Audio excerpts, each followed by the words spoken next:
meeting. We will begin with the Pledge of Allegiance.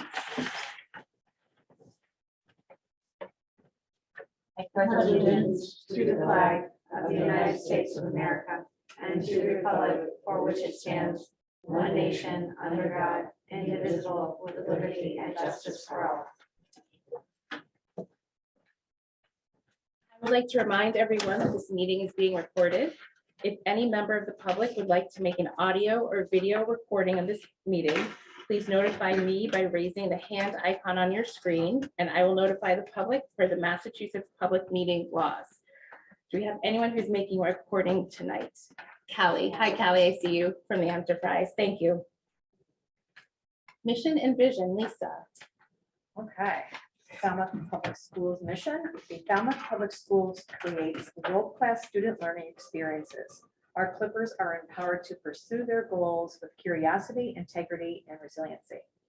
Our mission: the Clippers are creative, inquisitive, and engaged learners who participate in their community as socially responsible citizens.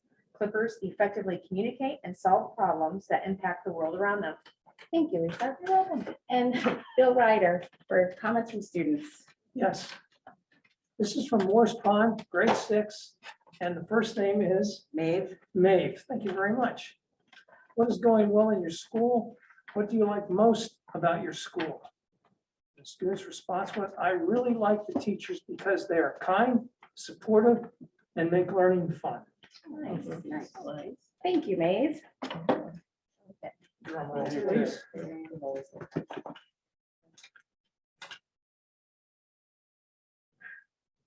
This is from Lauren. And this is Morse Pond as well. Did I screw up there? Nope. Okay. Grade 6 Morse Pond. What would make your school life better if we had a little recess during snack time? That would make school a bit better so we could have a break. I love this. In between classes. I think that's fair. I think that is very fair and I can relate. So thank you to all of our students for commenting. Yes, outstanding. And speaking of comments, public comment, members of the public are welcome to speak on about items that are not on the agenda. Comments should be limited to 2 minutes in length. Due to the open meeting law, there will be no debate or action taken on public comment items. For items on the agenda, the chair may accept comments from the public following the committee's discussion of an item. Additional comments and feedback can also be submitted by email to schoolcommittee@falmouth.k12.ma.us. Do we have any public comment this evening? Okay. Seeing none, we will move on to the report from Student Advisory, and I believe it's Anna Bennett.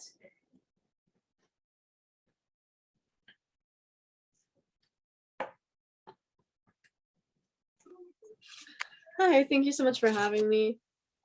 I just wanted to update you a little bit. This week started the spring sports tryouts, which we are really excited about at the high school. We also recently, the whole district had their all bands concert. I think it was last week, which was a great success. Everyone sounded great. Currently this week, the Falmouth High School sophomores are working on ELA MCAS. So we had day 1 today and we'll finish up tomorrow. The AP art students are currently displaying their work at our school art gallery. They're very interesting, intricate pieces. And just last Monday, the freshman and sophomore class held a dodgeball tournament fundraiser, which was a great successful event that raised money for both classes for future events like dances and, just class events in general. That's all I have for you tonight. Thank you so much. Thank you. Thank you. could I just pick, Yes, go ahead. could I just piggyback? You know, I live near the high school and I love the first day of school practice. You go by and there's all these people running around on the fields. I love that. And my memories on my social media account came up a year ago on Monday, and it was a football game. Because remember last year how we had the sports in different seasons and everything. So it's hard to remember back then. I'm happy that unhappy memories are fading out of my mind. I agree. Any questions for Anna? I'm sorry, No, that was a comment. It was absolutely relevant.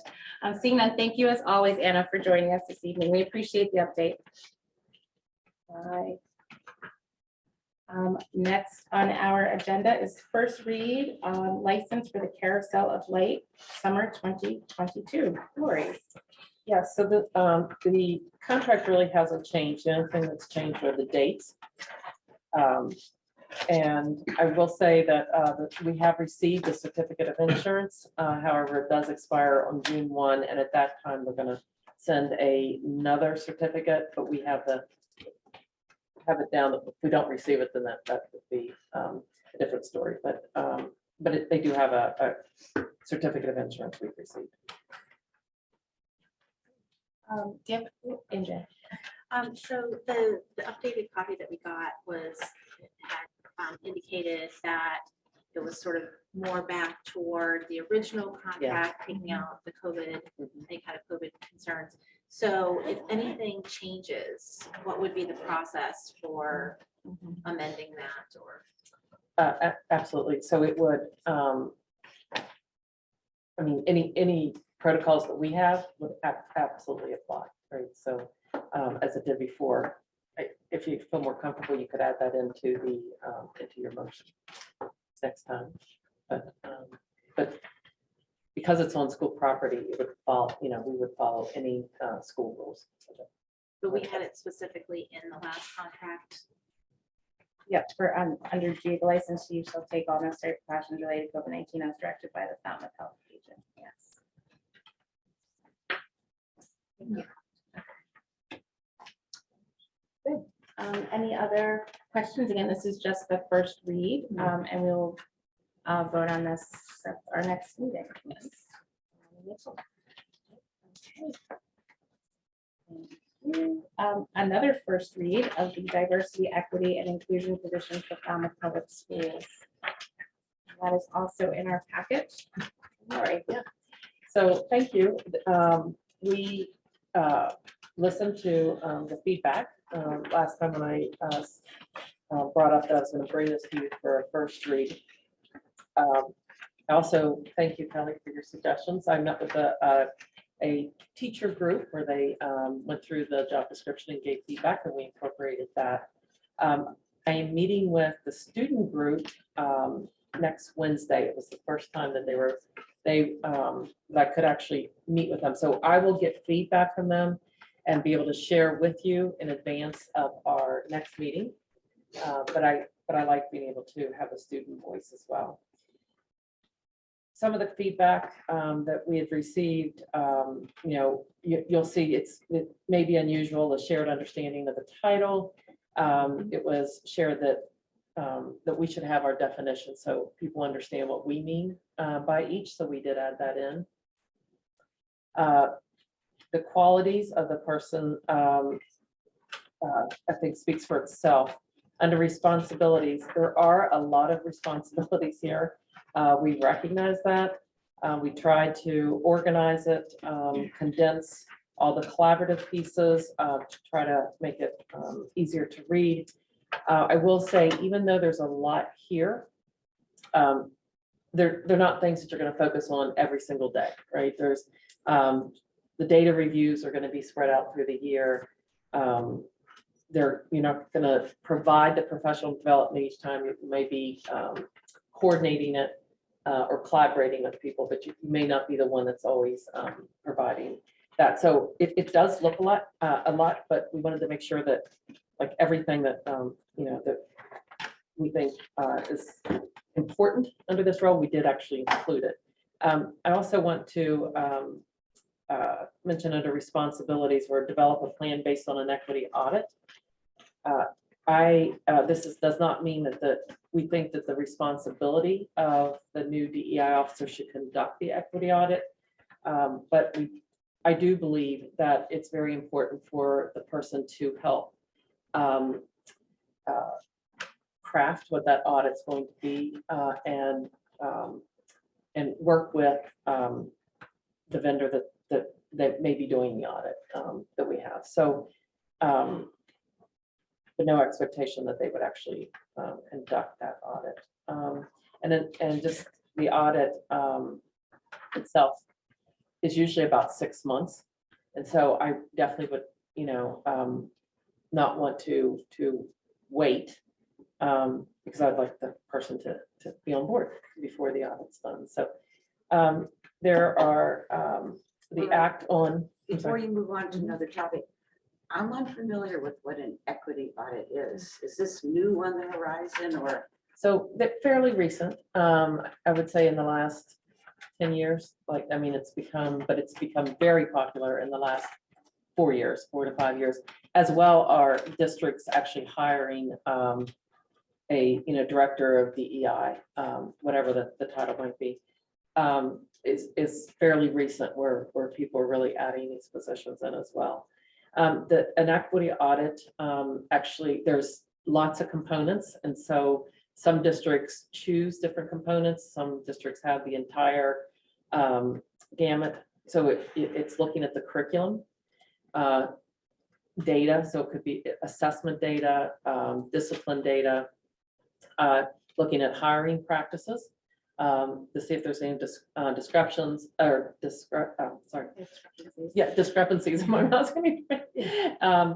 Walking through, doing walkthroughs through the building, just looking to see if there's equities within the classroom, looking at courses and those that are attending. One of our goals on our equity is to increase the diversity in our AP courses. So that was one of the things that we looked at a few years ago. We knew that we needed to, improve that discrepancy. So, there's just many different aspects. It usually includes surveys, focus groups, interviews, which is, if you're really going to have a full audit done, nothing less than 6 months. Yeah, nothing less than 6 months. Didn't we just do most of this in the accreditation? So the accreditation would have only been at the high school, right? Okay, okay. Yeah. Okay, gotcha. And I don't know that they specifically really looked at all of those. Okay. If you look at the goals, but so another component when DESE comes in and does the coordinated review, there are components that DESE actually looks at, things that they've identified as being important, and we are getting ready to go through that DESE process. does the equity audit. No, they do the coordinated review that has some components that would look at that. Is there a cost to the equity audit? If we hire someone from the outside to conduct it, yes. I have asked, I've asked some people and they feel like that the audit should be done from outside of the district opposed to someone inside. And I don't disagree with that. I think that some of us have talked about that. I think that's important. Another, everything is absolutely important. I did want to point out the act in the capacity of the home liaison for our at-risk students, on multilingual learners and other students and families that are in need of intensive support. Because I think that is another, component of that can be very valuable, reaching out to our families to make sure that they have a voice, but also how can we support the families. Is that what LPAC is? And then the LPAC is our English learners, and that's the parent advisory committee. Yes.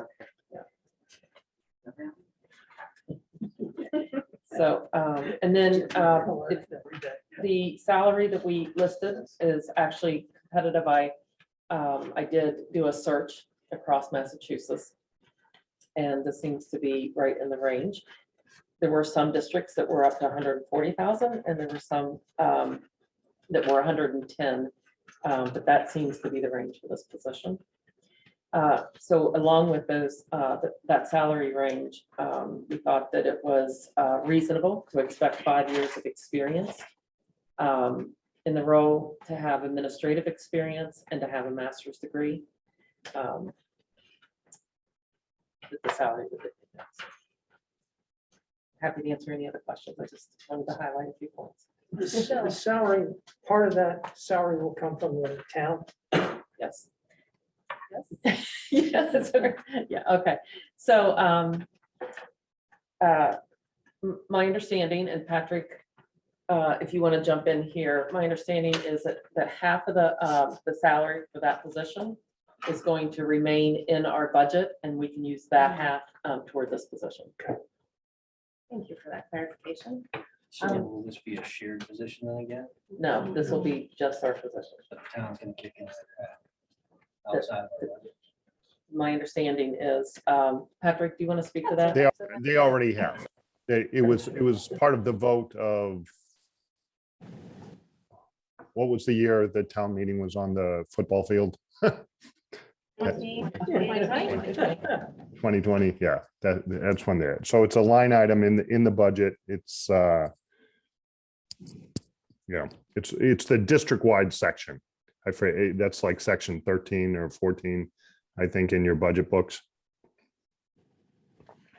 Is that a line item specifically? It's a specific line item for this position. Yes, Patrick and I did meet with the town manager about this. So, wait, just clarification. So the town will pay for our position? They've already put it in their budget. They're not going to take it out. They don't want to have Yes, a they are. DEI? Yes, they officer? absolutely are. Yeah. So they're gonna pay for ours and theirs? Part They of put in, we've received money for half this, for a position that has been in our budget since the town meeting approved it.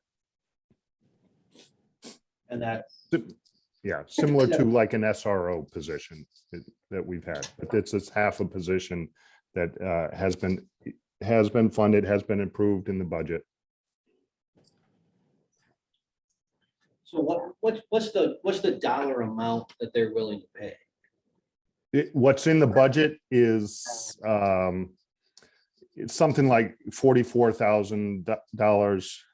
You know, I just don't remember the exact amount, but that's what was approved in the budget that you approved in February. Yeah, I saw your hand up. Yes. So I am excited about the opportunity to have this position within the school. I think what I am worried about is that we just lost someone in this position, and wanting to make sure that we have a system of support in place for someone coming into this position so they can be successful with it. I think that the equity audit is critical in knowing what the deliverables and expectations are going to be of this role. And what I'd love to see is that happen maybe with a DEI officer in place, or I'm sorry, DEOB We're hoping not to do that. in place. But I think that it is important for that someone coming in to be part of that equity audit, or to have that equity audit already done to have a direction of this position. I think it's so important for us to have many stakeholders be part of kind of what this position needs to look like for our schools. I think we really need to reach out to families, and I hear you're reaching out to students, and that's wonderful. So I'm worried about the timeline of this because I'm feeling a little overwhelmed that we just lost a position, and wanting to do this really well. This is a position that we need to support really well within our system to make it successful. So I think what I would love to see is a first year focused on an equity audit, and to develop a position from that. I do appreciate. Oh, and I have one other thing, I'm sorry. Just the LPAC is a parent advisory, so they can't be a member of it. So just that, it just says to be a member of it. I'm a member. Well, you're an administrator. You're not, Well, this person's gonna be in this. well, yeah, but you're part of the school, just the legislation around the LHAC, just because it's a parent advisory committee. So they can be, be at the meetings, but just, I had to create all the bylaws around it. Sorry so- about the liaison too, is that what you're? Yes, I'll for just the, take out, I'll take out. you know, my it's the- member on the. it's the person, it's the people who the parents hear from and then give advice to. Mhm. So take that to address, I do appreciate what you said about the support. So I have a contract with Dr. Khalees Warnham to join the next 3 administrative council meetings. And she is going to help us lay the groundwork as administrative team for this new position. Depending on the experience level, she also mentors DEI officers, and I keep saying officer, but directors, coordinators, whoever they might, the title might be in the district, in other districts. And so depending on the level and the experience, that would be an option as well to offer the support. And then the network of DEI directors as well. So adding in those additional supports for the position. I have a couple questions. Yeah. So my first and probably most obvious is I appreciate the inclusion of the word belonging, but is there a lot of variability in the titles for this type of position? Because I'm wondering if it's important that people know what the role is, like, is there a lot of variety? Or is this going to be an outlier and confuse people, which. So I totally understand that. And so I'll two things. When we search the titles of this position in districts, belonging is actually becoming a new trend. And so we wanted to get ahead of it. There was a district that had an outside consultant help them develop their job description and the work before they had posted.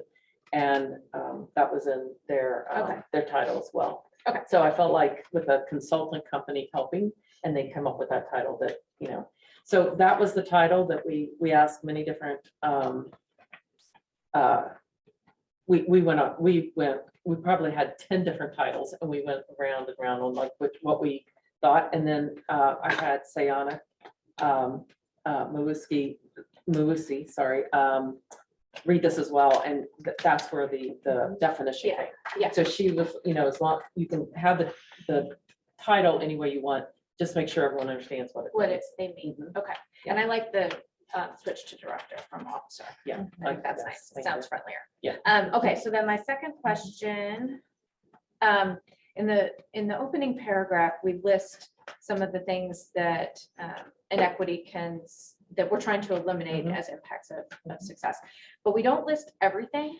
So I'm wondering how these items were selected, or maybe not even that, but just as much as, we have a list of categories that we often use, and should it match? Should it, if it's going to list gender identity, should it list orientation? If it's going to list race, should it also have, I don't even know, ethnicity or immigrant status or whatever? Well, how do we figure out where to? So we did go through all of them. Some of them seem to be more appropriate for employees opposed to the students. Okay. Yeah. We can certainly relook at that again. Yeah, because we've just talked a lot in a lot of meetings recently about having that be standard, and wherever we make the list, have the list be the same, because we don't want it to accidentally have an oversight that is really unintentional. I mean, I have a couple of just things I would move to put together, and just We'll take all those. language cleanups, because I'm like that a a red lot. pen fanatic, so I can just send those to you. Oh, this was the last one. Under qualifications, do we want to be specific about which languages? Because Because somebody who isn't from here might not know that it's not Spanish, it's Portuguese. Uh, And I'm not saying we should, I'm just bringing it up as a question. Yeah, the one that it's in Spanish, but Right. like list preference. Because I think preferred. we've had language in the old one that said, I think we talked about this in the Yeah, last version of the All job right. description. All right, thank you. I saw another hand. Bill, did you have any? Yeah. I want to echo what Leah spoke to a little bit ago. As far as the equity audit, if we're doing an equity audit already, I think it would be helpful to know what we're looking at before we bring a person in. And I think this job description really speaks to that, because I look at this job description, it's 3 pages long. This is an Indeed nightmare, LinkedIn nightmare. If I'm looking up jobs and seeing this, I've already passed it out. This job description, to me, is kind of all over the place. And there are a lot of things in here that we already have people in place for in this district that should be doing these things. There is mention in here of things that our HR person is responsible for. There are things in here that we as a committee are responsible for. There are a lot of things in here, quite frankly, the DS is responsible for. And if we are communicating a culture of acceptance in the Falmouth Public Schools, and that trickles all the way down from the top down, then everybody in our Falmouth Public Schools can be a director of equity, opportunity, and belonging. There's a statement in here that says, the successful candidate will be both a champion for and a leader of Falmouth Public Schools' realization of its equity vision. And I think everybody involved in our school district should be champions for and leaders of a realization of its equity vision. And if we're not already doing it, why? What do we need to be doing? And I think that equity audit is going to tell us where those deficiencies are. There are things in here that I see a social worker would be more appropriate for. So what degree do we want them to have? Education, social work, criminal justice, if we're talking about restorative practices. I think having that information would be very useful before we bring somebody in and, like Leah says, basically set them up for failure in a job description that nobody can live up to. And in the meantime, offering them a salary that we could put elsewhere in schools. So that's where my thoughts are. Again, if the committee wants to wait until an equity audit is complete, then we will not be able to begin the person on July 1. So that's just the turn. I'm fine. And I do want to just comment, being a champion, I absolutely expect everybody in the school district to be a champion, but I also want that person to know that they have, that it's an expectation that they're a champion too. It was not to exclude anybody else. I understand that. I'm just making it. Andrew. Yeah, so I think everybody sort of touched on some of the same things that jumped out at me too. So thanks for explaining about the title. I think that helps to definitely clarify that. I did look at this as if I was a person who was interested in applying, and would it completely turn me off? Would I understand what I'm expected to do? And I do think there's some pieces in here that are very, like, I was thinking of them as more like aspirational versus specifically, I get what my job is. I understand when I sit down, when I come in every day, what I'm expected to do. And I understand what's behind that. It's kind of a little bit around like the visioning work we did, the core values. I think we're trying to get those across to a person who might be applying for it. But I do think it kind of makes it a little, maybe ends up making it more dense than it needs to be, and a little bit harder to understand what your responsibilities are. So I think we could do some clarifying. And I don't know, I didn't want to work on it specifically, I could maybe look at it and send some thoughts outside of the meeting. But there might be another way to still get across those ideas without it being specifically outlined the way it is now.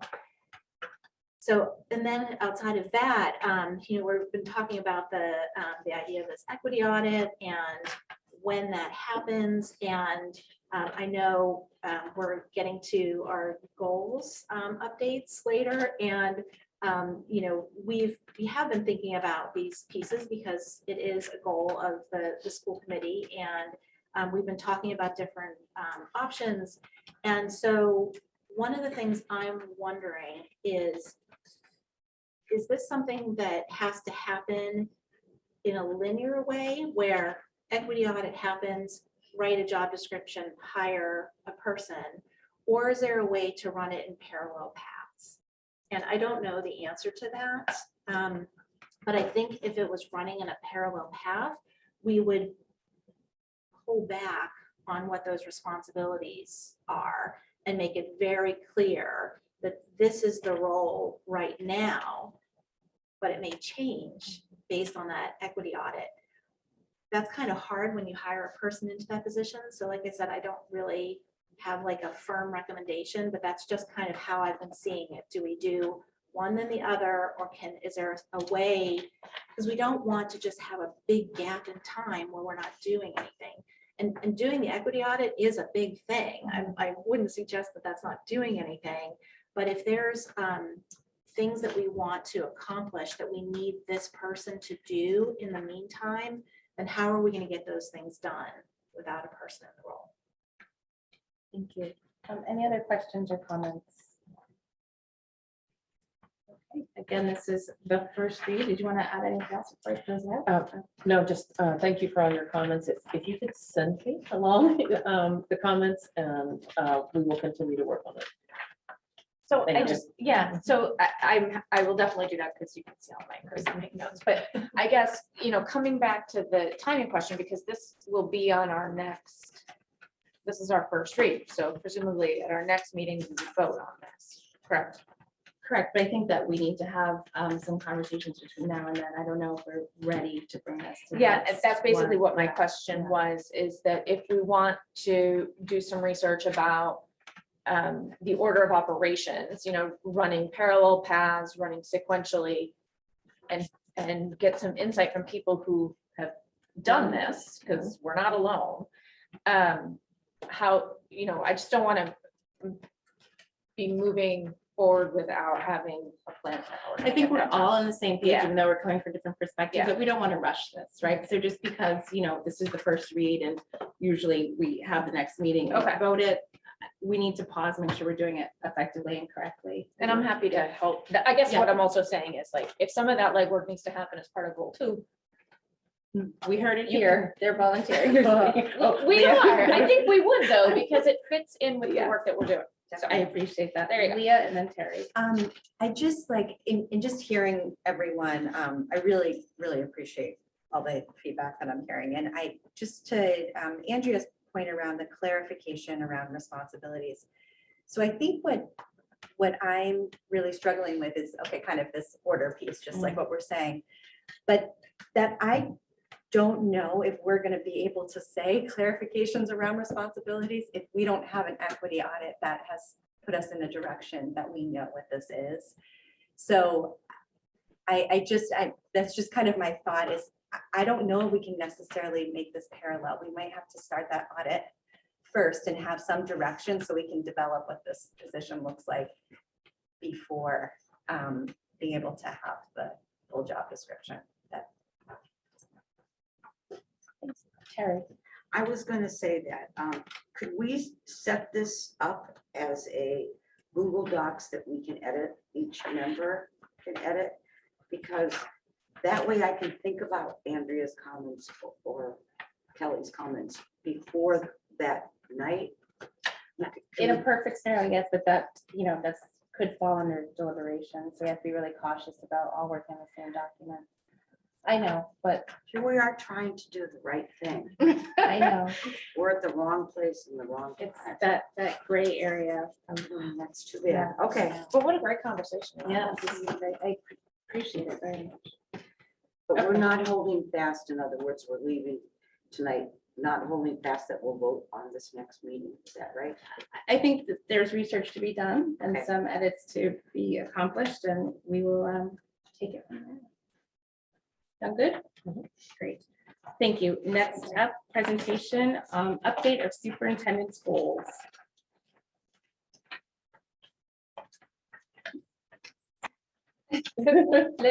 Yeah, there's many attachments here.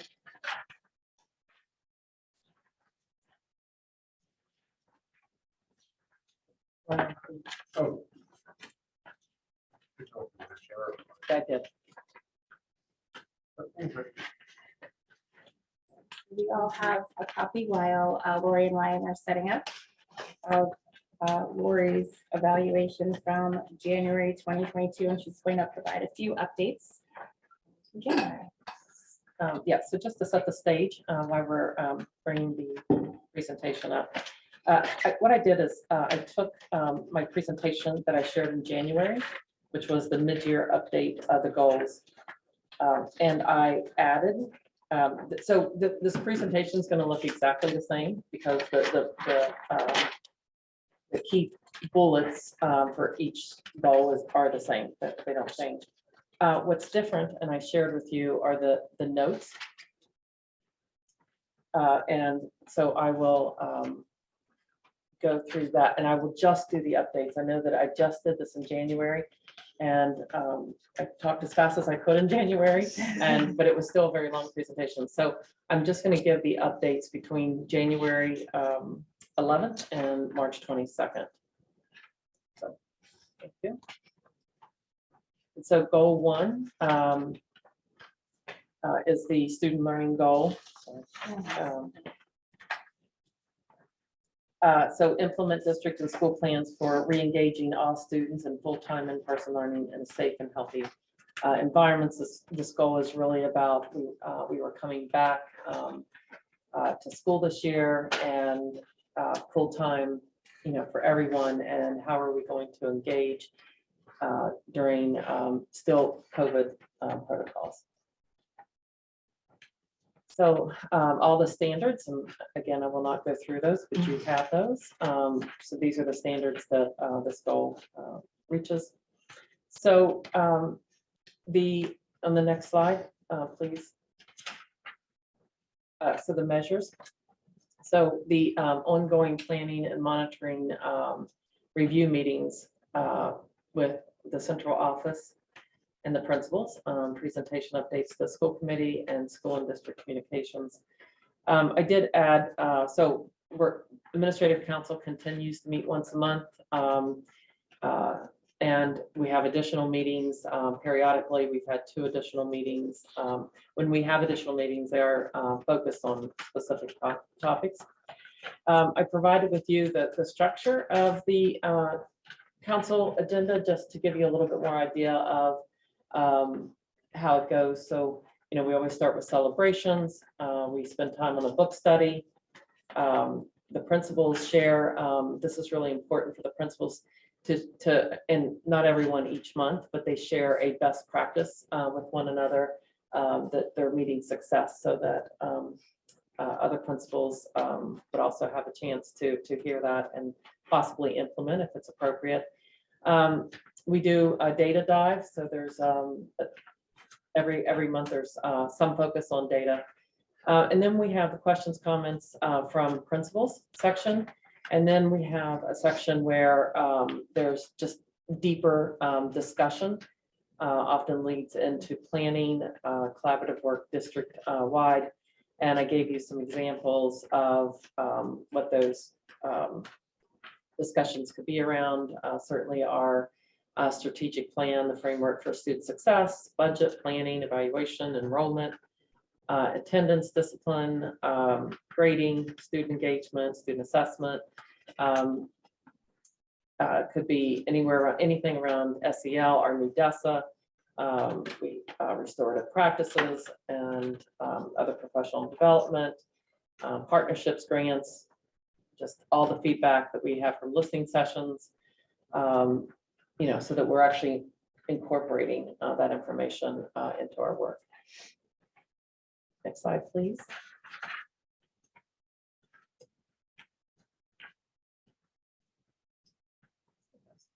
Even if delays.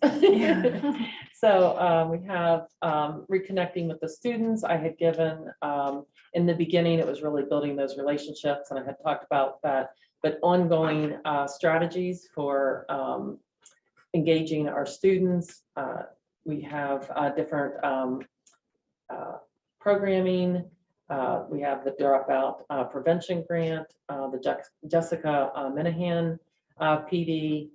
I'm just going to skip around here because you have all of them. But work with our school adjustment counselors, the IST process, the introduction, the larger scale introduction to our community circles, which is part of our restorative practices and DEI work, parent outreach. So there's just several things that I don't. So I'm a little confused because I don't think we have those notes. Is it? They're in the slide deck. deck. They're on the slide deck. Okay. Not on. Not on the Excuse me. So Is there a way to around, show that on there instead? No. No. thank you, Leah. I'm more than happy to, I'm reading mine, but if you want to cover that with me.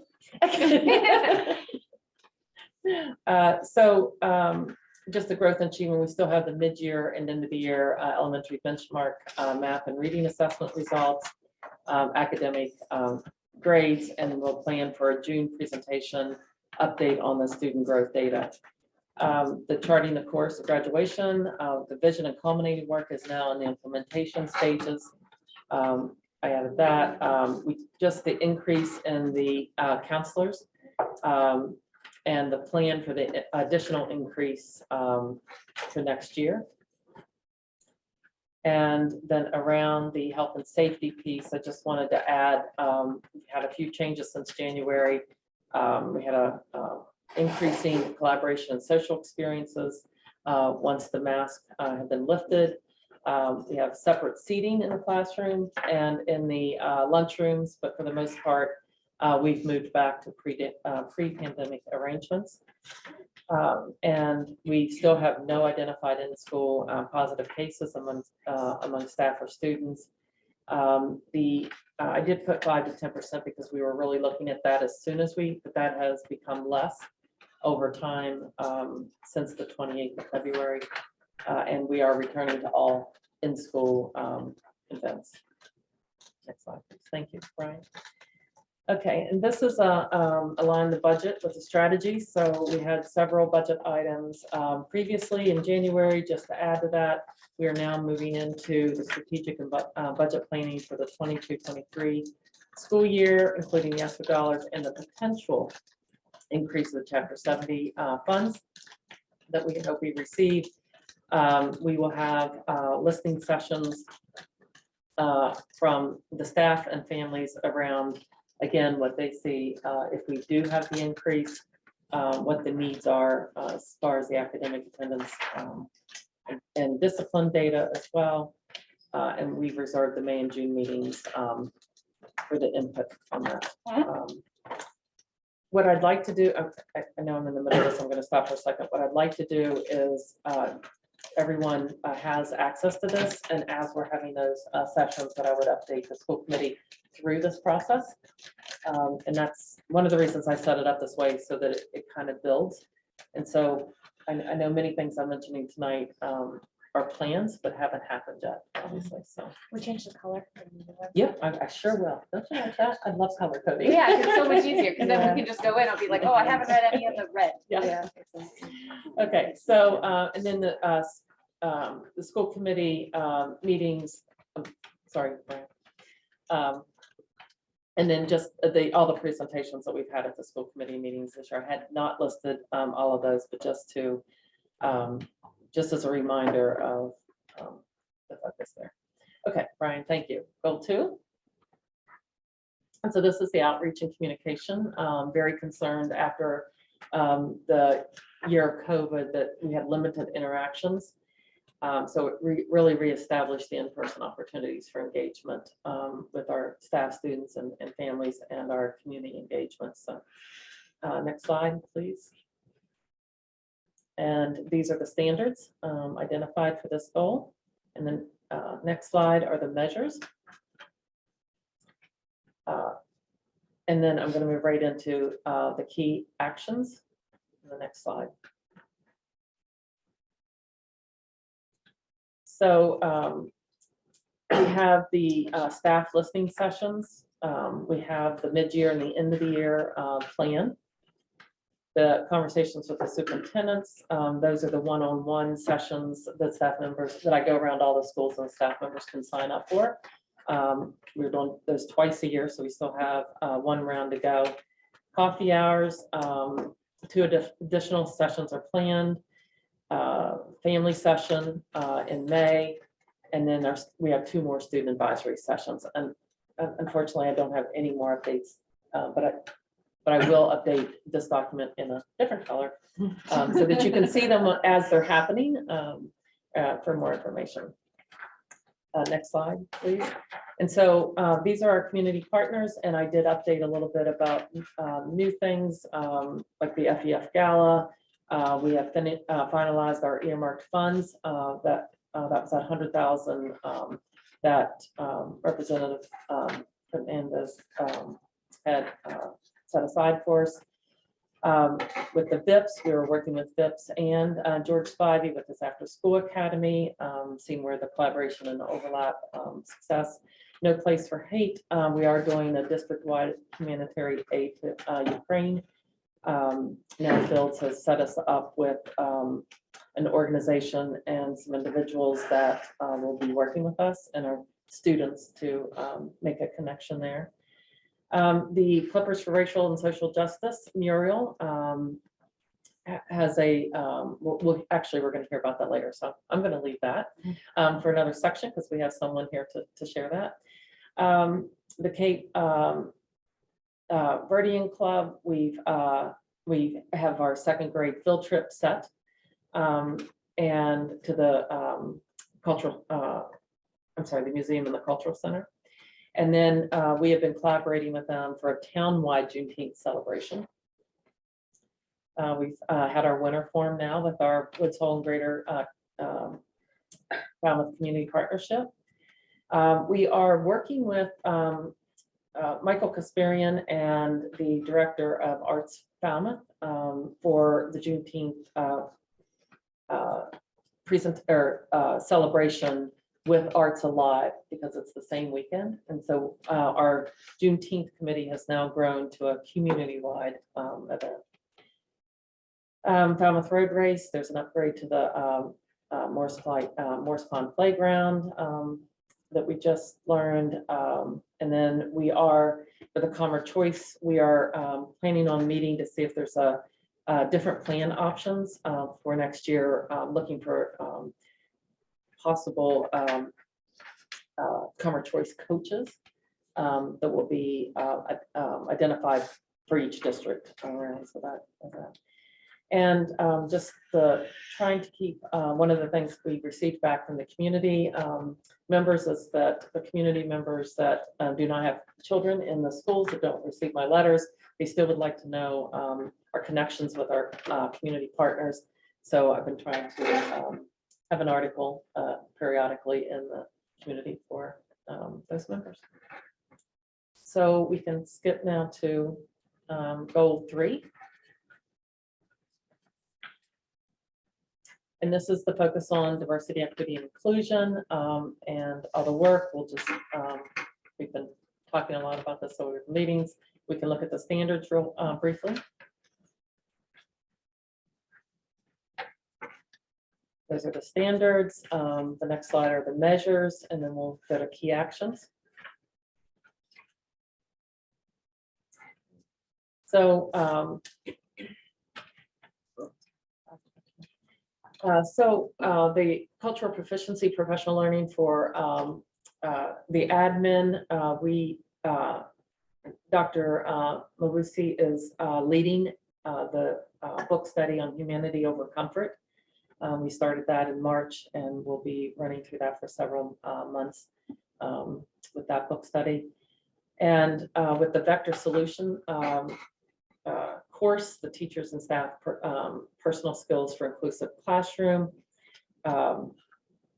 Dr. Mawusi has agreed to continue the staff meetings that's debriefing those vectors courses, so she will be continuing that. She also has some volunteer workshop sessions that she'd like to focus on after school that teachers could join in to have deeper conversations around microaggressions. So we'll be adding that in. Next slide. We are continuing the PD for admin with Dr. Bates.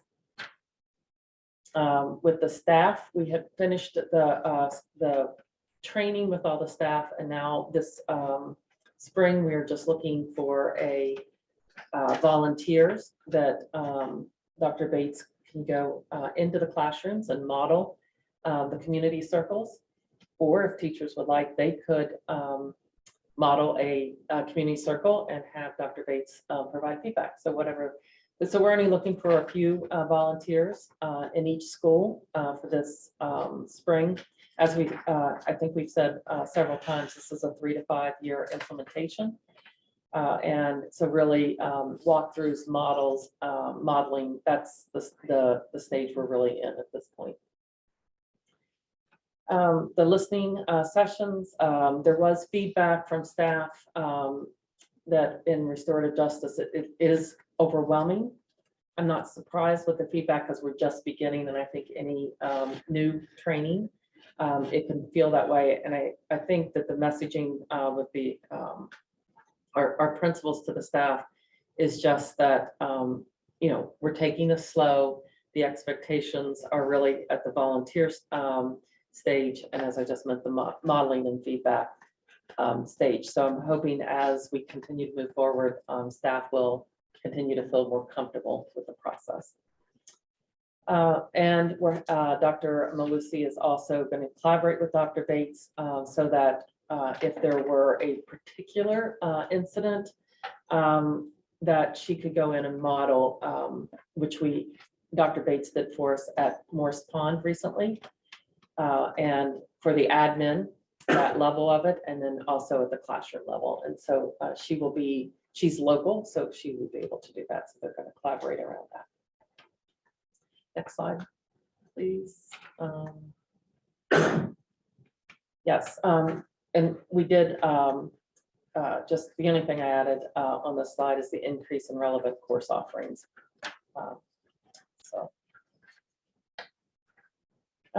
The next slide.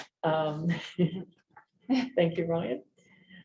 So this is really looking, I added some more information from Juani and her efforts around the recruitment. We have a new articulated commitment in our hiring marketing. We have continued, still a lot of the job fairs are virtual. And so she's continuing a lot of outreach. And let's go to the next slide. And I am not reading every word because I know that you have all this information. And this was around the diversity, equity, inclusion officer. And I think that I shared this last time. So just briefly, I think that after the resignation, having responded quickly with Dr. Mawusi and George Spivey to continue to provide some of our services to our students and to continue staff professional development and having Dr. Khalees Warnham continue to work with us to be able to, so that we know that we can support the new diversity director.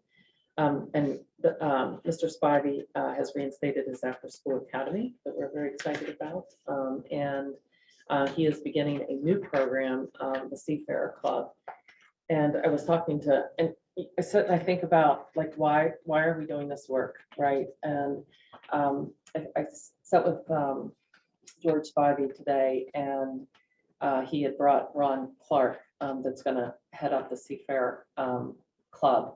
And, you know, it's very inspiring when you can have these conversations that we do this work because we want to make sure that every student has that opportunity, that we're trying to remove the barriers and remove the inequities so that every student grows up with an opportunity across life.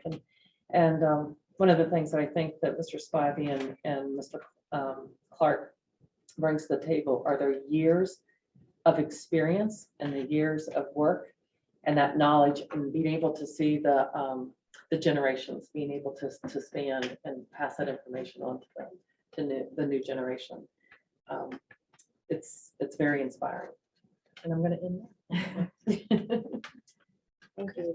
Questions? Questions? Tell us what the Seafarers Club is. Yeah, so actually, there'll be 10 to 20 students at the high school identified that are, one, interested, and two, students that we need a connection. So it could be students that are struggling academically or struggling socially, emotionally. We're looking for a diverse group of students to work together. The program is going to take place in Woods Hole.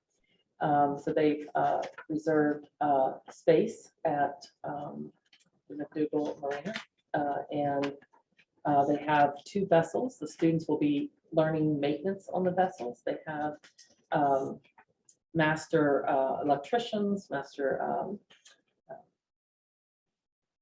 welders. I was trying to think. It is master welders, also people that work on engines. So they're going to learn complete boat maintenance when they they have 2 vessels, and when the boats are completely maintenance to a degree they can sell them, then they will take the students out sailing.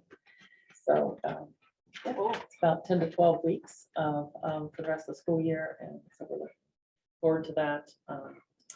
The harbor master has approved and is helping as well, and they have presented it to the town manager, and he's on board with this project, trying to bring it in as a more community project. So very excited about the opportunity for our students that may not otherwise be able to have the experiences being on the water or learning about what it is to have a vessel on the water.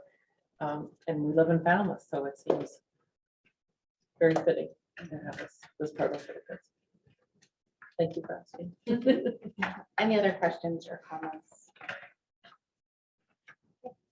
Seeing none, thank you for the update. We look forward to the next color coded. Okay.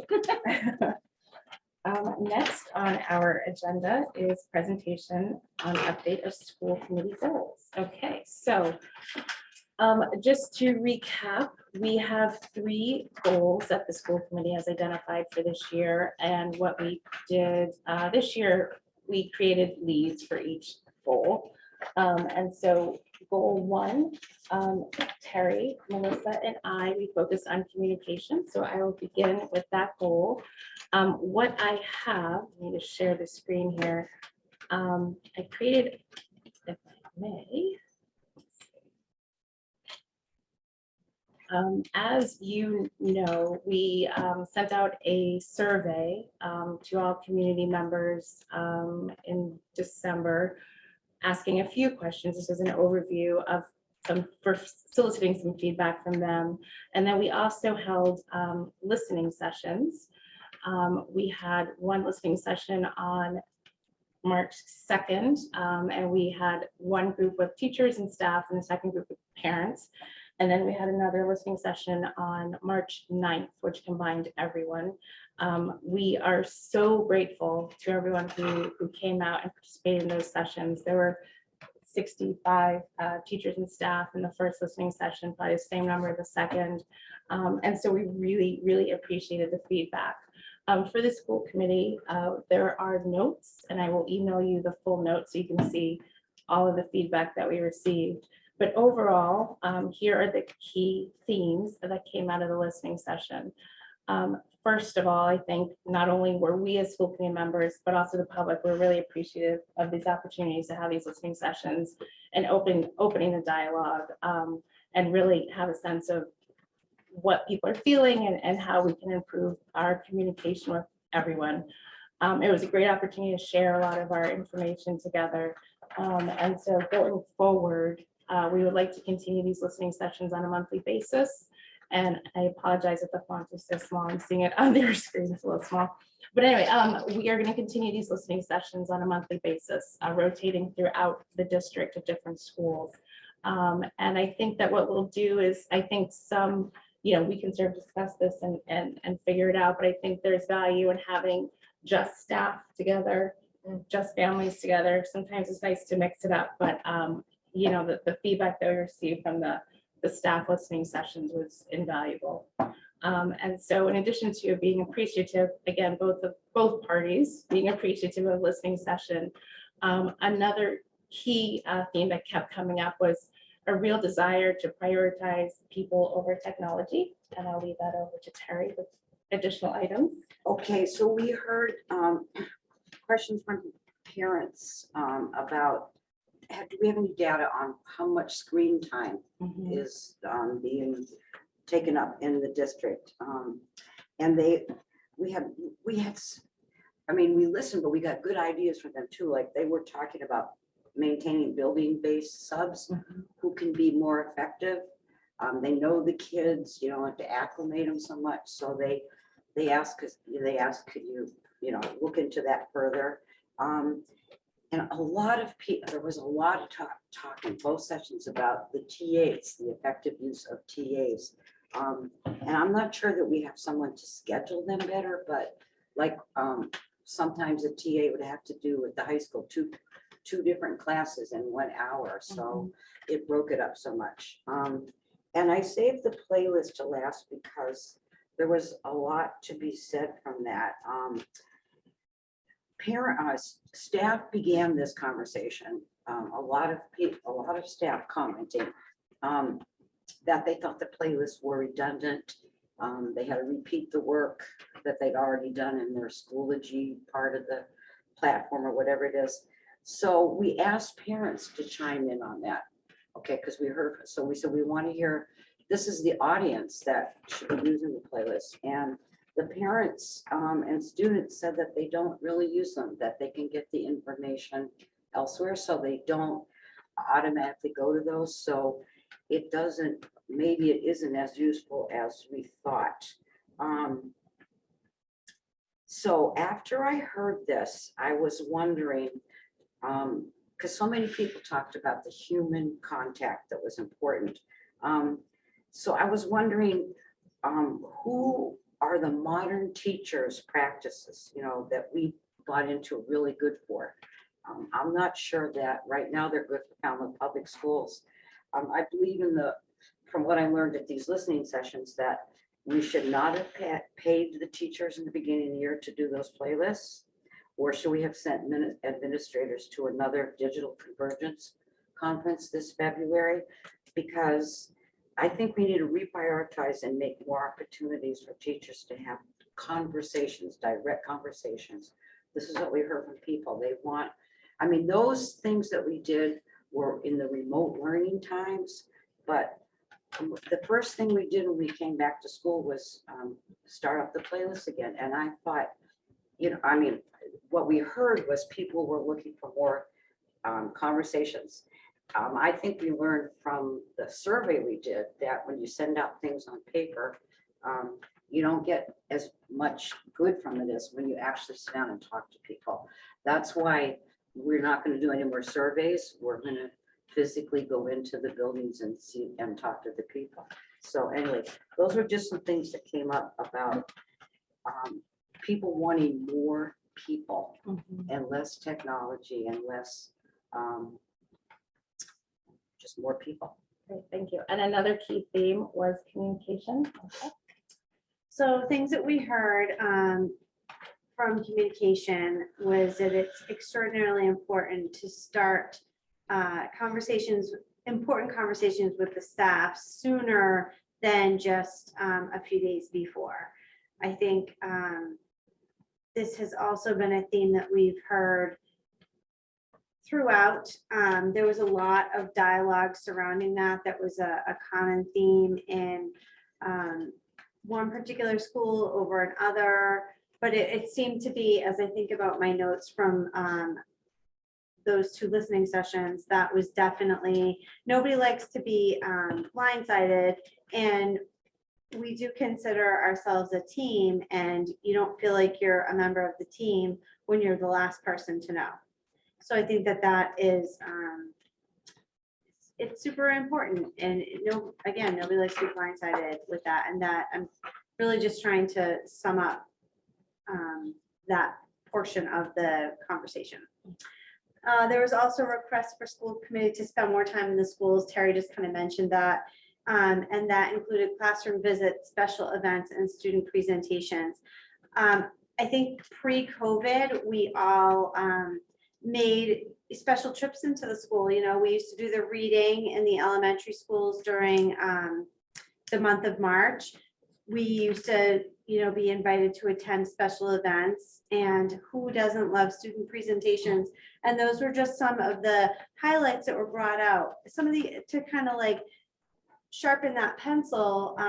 Teachers were asking us, put your money where your mouth is. Come help us make copies for a couple hours. Come help us, do some of the legwork. Come help us. And I don't see why we can't. Personally, I used to, pre-COVID, completely enjoy going into the buildings. I think there was a special bond that you have when you're in there and people see you and they can talk to you. And even if it's just a quick in passing, hey, did you know X, Y, and Z? Hey, did you know that my co-classroom had they're working on their 3rd long-term sub this year? No, I sure didn't know that, but now I do. So thanks very much. So I think that's communication, I think, is key. I think we can do a better job. I think Falmouth can do a better job. And that's my takeaway in the communication portion. Thank you. And just one more piece about communication, and thank you for that, Melissa. Circling back to the listening sessions, I think there was such value in being there and just hearing it that I would highly recommend that when we rotate and do the monthly, that we all kind of take it. It was such a wonderful learning experience for all of us to really hear it and just listen, right? I think the natural inclination is if you hear something, you want to do like a yeah, but just to actually sit there and listen, I think that is very valuable for all of us. If I could just add one more thing, I think inside of here, I always say people just want to be heard. I don't care if public session takes 2 hours, people want to be heard. And I think that those people also include staff and teachers as well. They want to be heard, and it's up to us to listen. Yeah. Go ahead. Back on the teachers' communication part too, we asked them, we said, we're trying to be more proactive. So can you be more proactive and send us things, to investigate or think about or whatever? And they said no, because they said, they didn't say it like that. They said, we'd rather not, because we have this fear of this being critical. So we're hoping that trying to connect with them in a positive way by letting us know what special activities there are. Right. And the other part of the communication thing that I think we lacked on all fronts was with students. It's so hard to get those babes to talk, so maybe if we're in the buildings, they're not going to talk to us then either, but at least they'll know who we are then. You know what I mean? They'll Or they're going to be like, who's that lady? Who's that lady? So anyway. Okay, so back to our key themes of the. I'm sorry, I butted It's on okay. Melissa. It's okay. So another one that came out, an overarching theme in terms of staff salaries, that staff feel that they're doing a lot and wearing many hats, which we completely understand. So just wanted to reiterate, we're in negotiations, and just to sort of think of workload when we think of the potential COLA increase, and also a discussion about the TA and substitute salaries. And Terry actually did a little preliminary research on substitute salaries in DY, Barnstable, and Cape Cod Academy. Yeah, because we really wanted to know, because you hear something and then obviously you want to research follow-up about where do we land related to And substitute teacher pay. we're all pretty close. Yeah. Sometimes there's variance. Actually, I would say Falmouth's a little bit higher than some in general. They vary depending upon what degree. Have you gone through their training? Mhm. What's your background, how long they're there? All the districts vary a little bit, but Mhm. And then the last, key theme, again, there are many sub themes, but the other one that came out was related to professional development. And Superintendent and I talked about the importance of making sure that teachers are aware of professional development. And so, the plan going forward, and I don't know, Terry, if you want to add anything else related to well, that. and the new initiatives, for example, restorative justice, a lot of people thought that they didn't get enough training on that and follow through on that. And I have to say, you didn't hear complaining from the teachers about restorative justice. They weren't adverse to this new practice. It was just they needed help. That was the theme that you got over and over again, was help after you get these professional developments, help with following through on things like the DEI. You have speakers come in, but some follow-up help on how to do that. That's what they're looking for, is follow-up and help. Right, and I appreciated, Lori, in your update, how you did reiterate the fact that you acknowledged the fact that there was a feeling of being overwhelmed by restorative justice, and reiterating the fact that it's a 3 to 5 year undertaking. So I think the more that is communicated, I think the more comfortable all parties will be. So these are just some key themes. I'm going to stop sharing if you have any questions. Andrea. I'm glad that you already addressed that the ongoing listening sessions that everybody should figure out how to attend, and maybe we could even come up with an easy form so we know who's Yeah. going when, and have those scheduled far enough out. Because not only is there value in all of us doing that, but I think with the way that we have our goals set up, we divvied it up so we have leads on them, but that doesn't mean they're the only people that are responsible for any of those goals. That's one of the things we are struggling with Yeah. goal 2 as Yeah. well, is that, we're not the only ones doing this or crafting everything around it. We have to find the ways to come together to all work toward them. Yeah, and I appreciate your, because it's actually on my notes to say that as well, that yes, we are leads, just to reiterate, we're leads, but these are our goals, right? And so we are going to have these quarterly updates, but then at the end of the year, end of the sort of school year, we should really think of next steps related to these goals and how we're going to workshop them or have other ideas. So Leah. So thank you guys for all this work, because really we've gotten such great information. So my question is, I know we talked about this in the retreat around kind of the two-way piece, that also helping the community understand what our roles are, because I do, just in some of the comments, it might be that people don't really understand what the role, it's hard to understand what a school committee's role is if we're not really explaining that. So I'm wondering if there's a plan for that in your plan? Sure. I mean, I think Okay. we definitely did the overview of what we do. I know that the notes that, I bullet them, share them with Lori, just to reiterate, the notes are completely confidential. There's nothing that would ever link it to a teacher or building or whatever. And so I see our role as almost being a bridge to the communication piece, right? Maybe through scheduling or whatever reasons, they don't have the opportunity to go to Lori or whomever, right, to voice some of these concerns, so we can kind of be the messenger and bring them back. But absolutely, I think we're all very clear what is our role and what is our purview and what is not. Yeah, oh no, and I'm just saying, like, really, like, I know, I didn't know what a school committee's role was, being like a teacher in a system, so it's just kind of understanding what that role is, like what the responsibility is of the school committee. And I think that in our responses, we're clear to, articulate that and reiterate the fact that we hear you, but okay, we can't really, that's not our role, right? That's not our lane, so to speak. So we are. And that there doing is kind of that kind of chain of how communication goes in the school Absolutely. system. Yeah. So, I think Natalie did a great job when she prefaced the written survey she broke down the roles of the school committee. I don't know if any of you looked at that survey or the results Or the of it, report, yeah. but Natalie broke down exactly what our roles are very well. Yeah, So that's that, great. so that people understood. Can I address that report since Terry just brought that Yeah. up? That was so well done.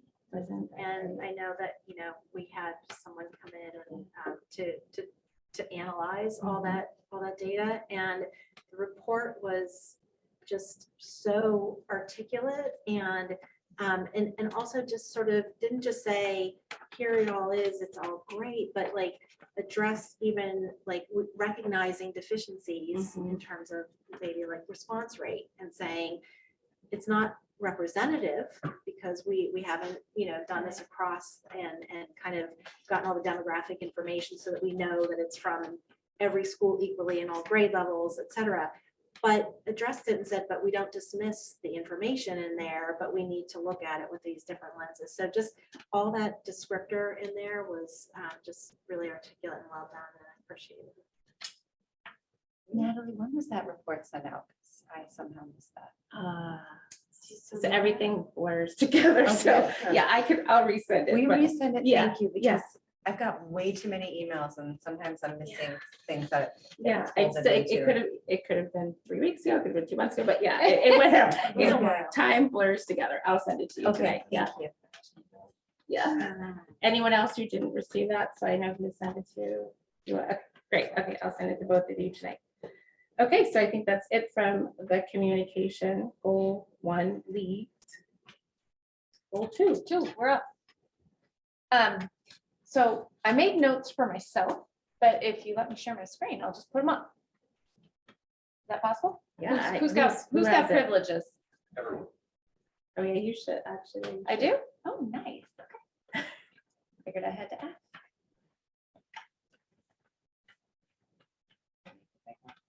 Woo, not that big. Is that legible? Yep, we can Okay. leave that. Okay, so we started, I just made this list basically for myself, so ignore any mistakes or weirdness. But by taking the goal and then looking at all of the pieces that were listed as tasks or key actions under them, one of the first things that, well, actually, no, not one of the first things. One of the last things that we talked about was how there is a lack of connection between the key actions that we listed and the actual goal. And so, we've made a lot of progress or had discussions about the key actions, but they're not super connected to our overarching goal of building a foundation of knowledge and understanding around equity, access, inclusion, diversity, and systemic racism. So the first one definitely is, and that was around a collection of terms. So I think I had mentioned during our last report that we had met with Jackie. Then we collected input from the school committee, and Lori also has a list of terms that the district has been using. So we have all of the, that collection together. And then the next piece was supposed to have a training where we work through all of those terms and make sure that we have shared understanding. We did talk briefly with Jackie about that in late fall, but it never materialized. And then through no fault of anyone's, it just didn't happen. And then we realized that we're going to have 2 new members come on to school committee this spring. So maybe waiting would be a better idea because we want to make sure that all 9 members have that shared language. Okay. The next one was to apply new knowledge into decisions that are made by the school committee. And what we had been talking about was creating a list of questions that we would keep at our seat during our committee work and during our school committee meetings that prompt us to assess whether or not we're thinking about DEI work in the decisions that we're making. So does this align with our commitment to hiring practices? Does this align with our commitment to language? And we already do a lot of that, especially over the last 6 months or so. Considerations have come up during meetings about, is this available in this language? Is this translated for all families? And so even though we're getting much better at that as a practice, as a collective during our school committee meetings, it would still be helpful to have this list of prompted questions. So we haven't made them yet, but it is in our plan. Ensuring that our policies and procedures or lack thereof don't give unfair advantage or disadvantage. And some of the new policies I know Jackie had looked at, but as we all remember from right before COVID, our policy manual is like 5 inches deep. So that is a giant undertaking. It's going to take a long time to accomplish. We had mentioned that we wanted to survey students. So we've considered, reaching out to George Spivey and talking about that, and also considering whether that would be part of a broader equity audit and not wanting to, sort of put the cart before the horse. So that's going to require additional conversation. And adding that for number 6, regular consultation with our DEI officer. Now we've added the next line that as a goal 2 group, we need to sit down with Mr. Spivey and Dr. O's. Okay, here's a long list. 7 is around our land acknowledgement. And we had talked about having better print versions of the land acknowledgement in each school. We already have much nicer versions now than we had when we first approved it, but also maybe modeling them on the ones in Mashpee, or those are the ones I've seen that have QR codes with spoken Wampanoag language. If we could manage to make that happen, images of historical things or tribe members. Cal, so you're saying their placards have QR codes on them? Yeah, so if How you scan it cool. with your phone, Yeah. it takes you to a YouTube video where you can hear the land acknowledgement read Oh, we have. to in do that. traditional That language. is so cool. It's really cool Yeah. because they have the language school. So yeah, it's really neat. But anyway, I'm just making it more alive. And same thing with bulletin boards, murals, where the land acknowledgement is not just a statement, but something that's more alive and recognizable. And then in terms of keeping ourselves on track, creating a schedule for reading the land acknowledgement. Natalie has already said that we're going to do it quarterly, but maybe even adding that to the list that Sharon keeps of the things that we're supposed to do at all of our meetings, and a schedule for updates to the school committee about all the different pieces that are tied to the land acknowledgement. And it's not just that statement, but it's a commitment to the continued work. And so adding into Sharon's master schedule a time, just like we do for hearing from FEF or hearing from our nurses or whoever about what's going on, the progress we're making. And then the last one, we requested that Terry handle this one for us, much to Andrea's encouragement that we need to not hold all of it ourselves, but I'll that we need to swap be you a meeting in school for your. We have things. So that's where we're at. A lot of it is just planning, not even close to being done. And we already recognize that this will probably be our goal next year as well. Can I just add to that? Because we did talk about us actually visiting the museum, though. I think we talked about that for our retreat.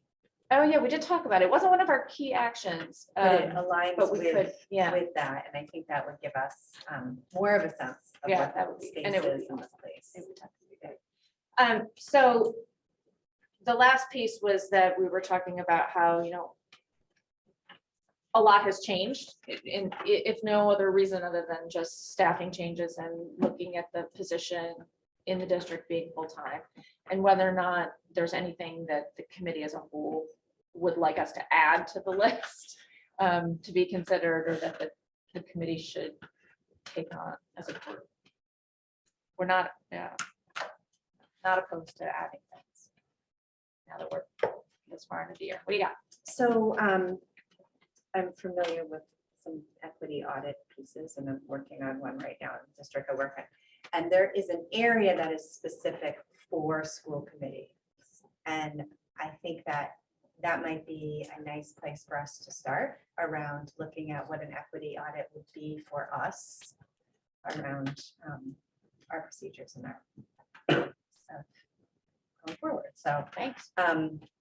it's a pretty simple document, so we could just look at that and see. And I think maybe run it through the committee first and then we could bring it up to everybody. Thanks. Uh-huh. And I'll just add to that, because that's, is overlapping with our discussion about the job description, but we were researching a little bit on equity audits, and it is something that I know, Terry, you had just asked, like, what does that actually entail? And there were a couple of sessions at the MASC conference on that, because it has been around for a while, but I think it's just increasing in visibility. More people are taking them on as more people are looking to hire people to be directors of DEI. And we were wondering, it was one of the things we had tossed around, is that something that we should do as a training for everyone to have a full understanding of what that looks like? And so it could be something more general in terms of what is an equity audit, or it could be something more specific that if we're hiring consultants to do that, that they could give a presentation so that everybody on the school committee had a real good understanding of the process that was going to be happening. Thank you. Any other comments or questions? Goal 3 related to ESSER dollars. Are there any updates related to ESSER funding? I can go. Our presentation is not going to be nearly as exciting and interesting and fascinating as the last two. But the most, probably one of the more important. Yeah, because there's not a whole lot of action going on. Yeah. It's like we said before, the majority of the ESSER funds have been allocated. Mhm.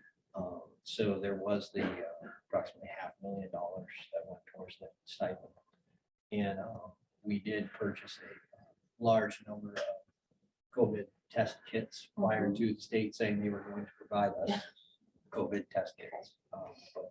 The most recent update that we have from Patrick pretty much covers those two things. Let me know if I've left anything out. No, you haven't. I think one of the interesting things this evening is obviously with communication. You're going to be able to communicate with a variety of people, get questions, Q&A back and forth forever. Mm. As far as equity, we obviously covered a lot of things with equity tonight. And obviously that's going to continue, especially when you get into the equity audit. I think that's going to be very interesting. But ESSER dollars are going to run out.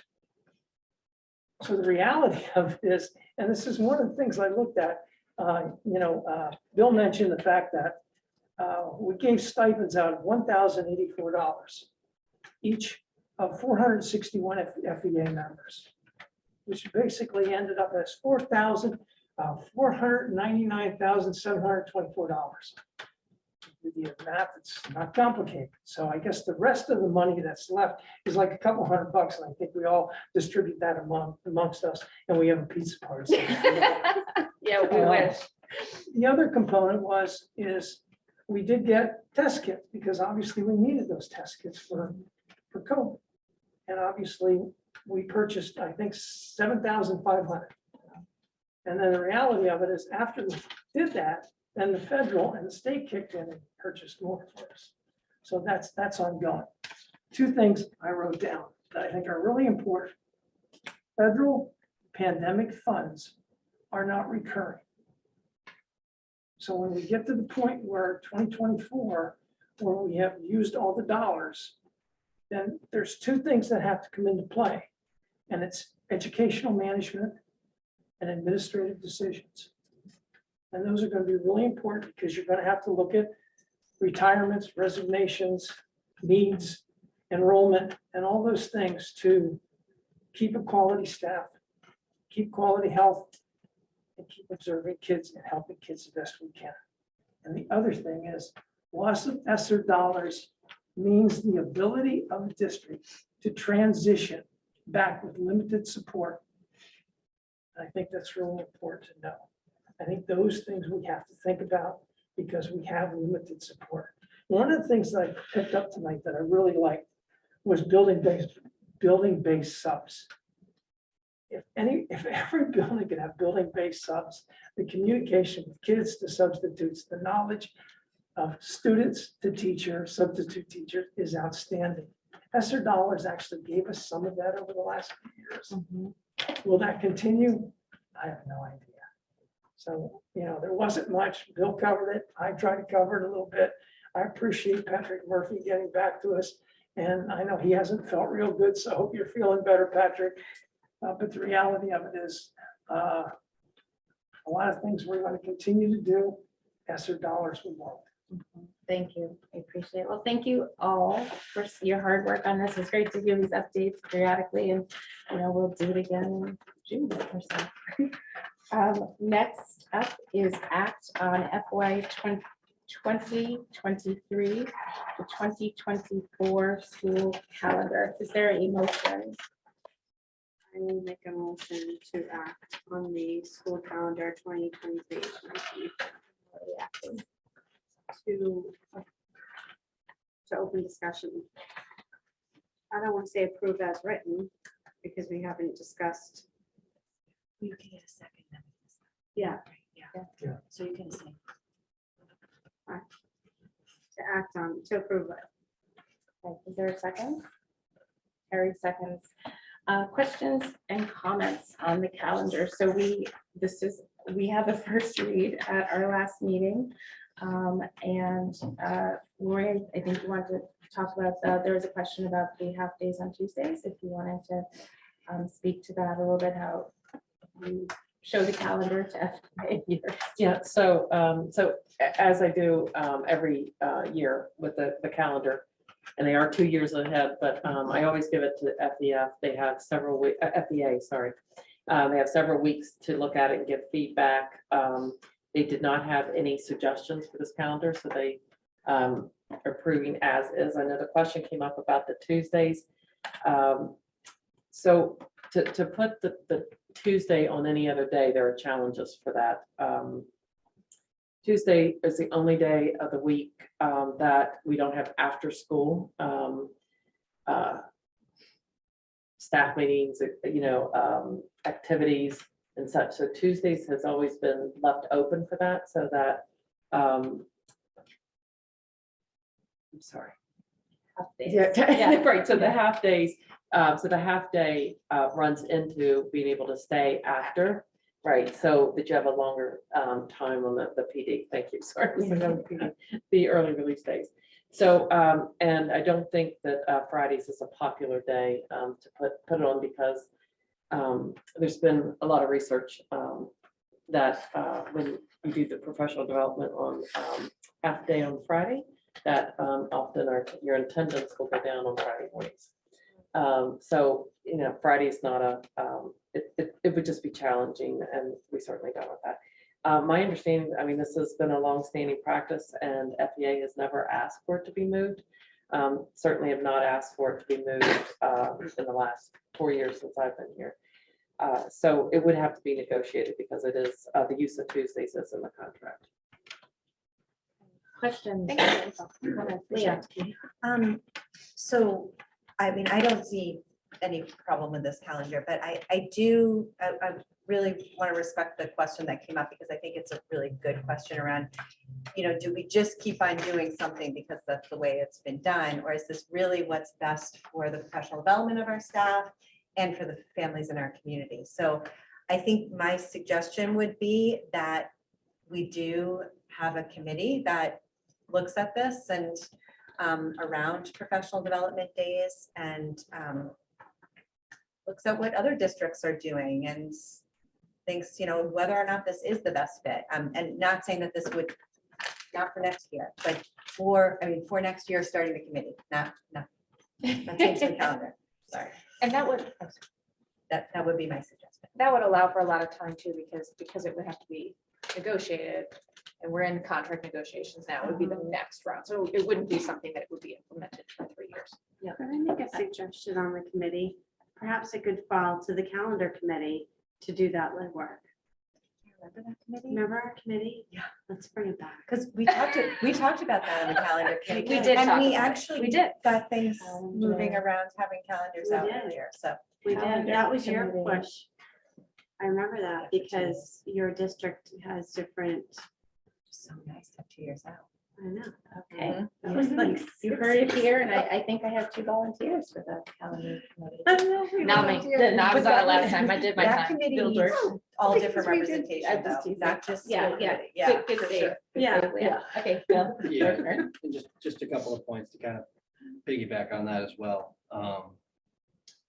I'm not a huge fan of always doing things a certain way because that's the way we've always done it. I mean, if we don't know the reason that we've done it, Right. if we've done it for so long that we don't even remember why, it's time to reevaluate.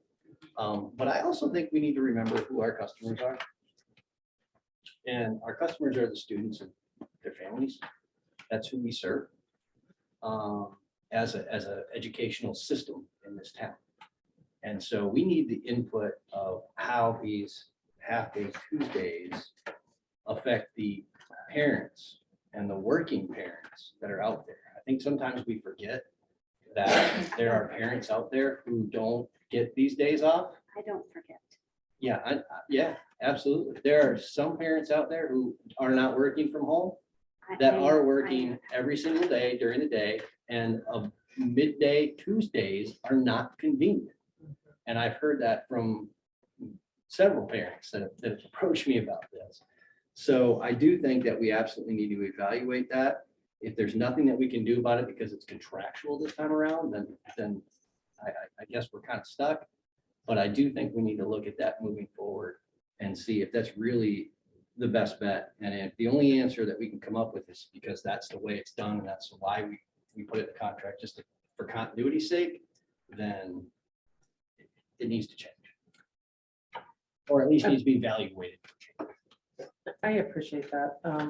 I think that we value the professional development, so I didn't want to, I know I said the statement that it's been done.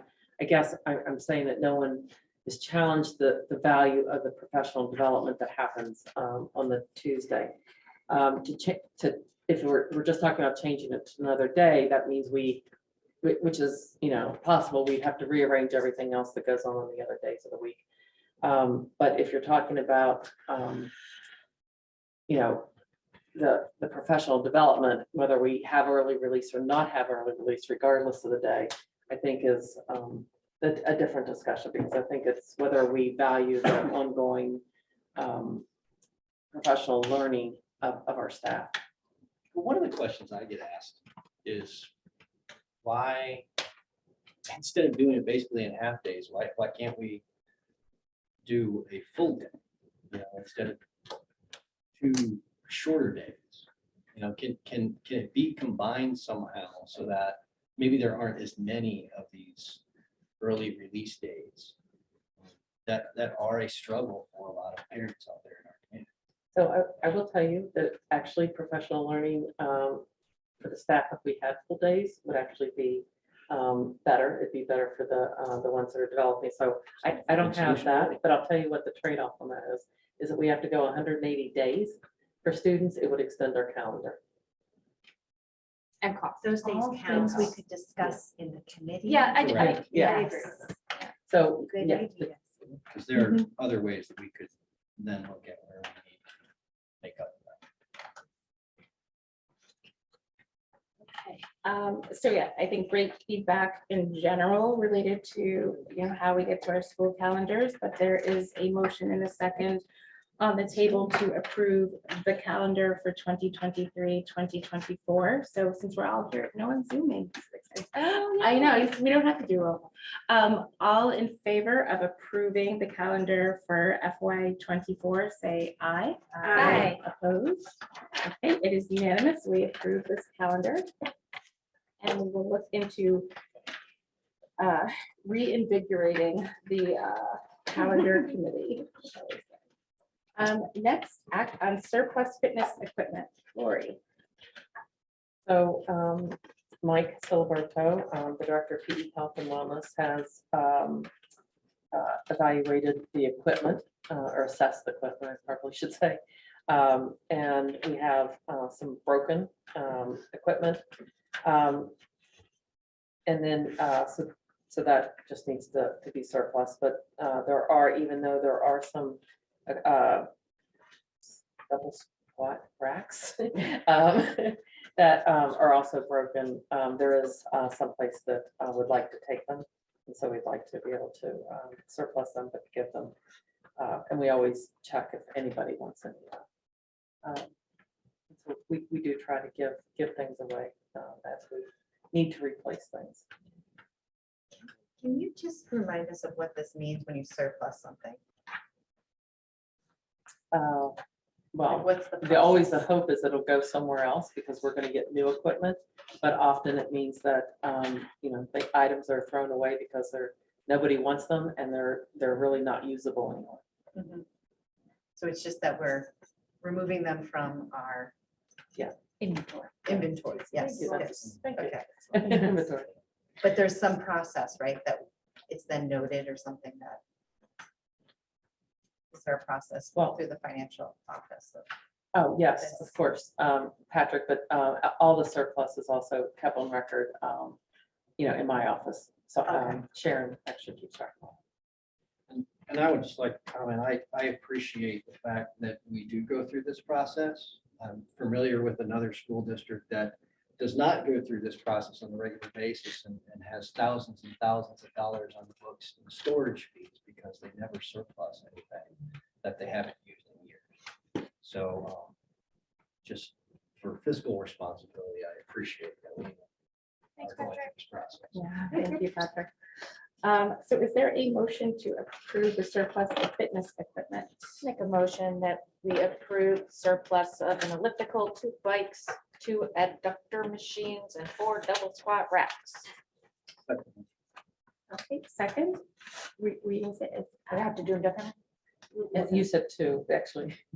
One's Oh, an look ab at and it. one's an One. ad. Oh, I didn't read it right. Well, Sorry, one adductor, one We've had abductor. lots of, since this is kind of, we've had a lot of conversation around that. by the way. I didn't even notice they were different. Yeah, one is And I was an like, ab. the proofreading. Yeah. Okay, sorry, thanks for the correction. Okay, yes. Still seconded it though. Okay, yeah, motion by Kelly, second by Second, Bill. correct. Yes, Joel Werner. All in favor, say aye. Aye. Opposed? Unanimous. Just a confirmation that we're approving the 4 double squat. Yeah, I racks said it. too, Yeah. Right, Yep. okay. Yes. You were distracted by the abs. The And the ads, the ads and the abs. Okay, next on our agenda is to act on water stations at Falmouth High School. Before I turn this over to Lori and Patrick, I sent the email, I forwarded the email to you all from, I forgot his name, Alan, he's a member of the Falmouth Water Stewards and a leader of the Refill Reuse Falmouth Water Bottle Refill Station Initiative. That is such a mouthful. That's why I wanted to make sure I said it just so. And so in essence, this request is for the school committee to approve the Community Preservation Fund funded water stations to be installed at Falmouth High School. And those stations will be 2 bottle refill taps, a wheelchair accessible bubbler, and a dog water bowl. And Lori, did you want to add anything to that? No, we're actually excited to have one on our campus. As you know, we don't use plastic bottles anymore, and so students are really used to bringing their own bottle, and so they'll be able to fill their bottles outdoors, and that's very helpful. And we're very happy that, and I'd like to thank the Community Preservation Fund that they actually moved us up in the priority. I don't know if it's gonna look exactly like the picture that we gave you, but that's one of them that they do have. I believe that one's in Woods Hole. And then the picture, the second picture is exactly where it's gonna be located. And that is a water line that you're looking at. So the water lines are, DPW has already put that water line in. Well, the water line was put in when we did the renovations on the fields. So, which looks awesome. So, Yes. So I know that it said a handicap accessible, but there's no sidewalk there. So I feel like I saw it in the email that you sent that they were putting in the sidewalk, but I just want to make sure Let me, that we're not scrambling to make sure that it's accessible after the fact. so that is a great question. Skimming this comprehensive email here, and I don't see that specified. But that is a very good point. I don't know if Because you it's probably the funding is probably contingent upon that being Right. the case. Absolutely. so So we ran into this issue before. right. So it may be that it wasn't articulated in this email, but that it is going to be done. But No, I'm just gonna ask Patrick if you know that, or if we can ensure that that's. happened. oh, I see. Sorry, Alan. Alan Rupp. Perfect. Hi, Alan. Alan is the steward of the. Yes, please. Can you hear me? You can. Thank you for being here. Great. Speaking for the Falmouth Water Stewards, we're very appreciative of you all considering this. The opportunity just arose, I guess, 2 weeks ago with the suggestion of putting it there. To answer the specific question, there will be continuation. There's from the asphalt adjacent to the field. It will be at grade to the water station. There's a concrete pad around the water station that will be installed around the water station. And it will be at grade and with a hard surface so that there is access, via wheelchair or, other ways right to the water station. So it doesn't have to be paved, it just has to be not dirt, basically, and that's going to be included. I can't speak to what it has to be because I don't know the rules and regulations, but it is the water. I believe that the understanding is that there will be a firm surface that gets to the nearest paved area. How is the person in the wheelchair going to go across the grass though? So That's what I'm asking. Yeah. No, I don't believe there'll be any grass to negotiate. But we will work with I'll convey this to the Department of Public Works, particularly if you put it in your minutes, so that that condition is met with a we'll call it a maneuverable surface under, under normal weather conditions. Just for clarification, that piece of making it compliant is part of the grant, so that any expenses will be covered through this grant? It's not a requirement of the grant. It's because the water station model that we proposed, and that as part of our grant application, has a feature that it's wheelchair accessible, that one can access the bubbler element with getting the wheelchair underneath, it positioned so that a person can drink from the bubbler, as well as to activate the water bottle refills on the side. There are two levels. One, it's a lower level. I guess it's good for smaller kids and for folks in wheelchairs. Yeah, I guess I was just seeking confirmation that expenses related to this are covered in the grant that you received.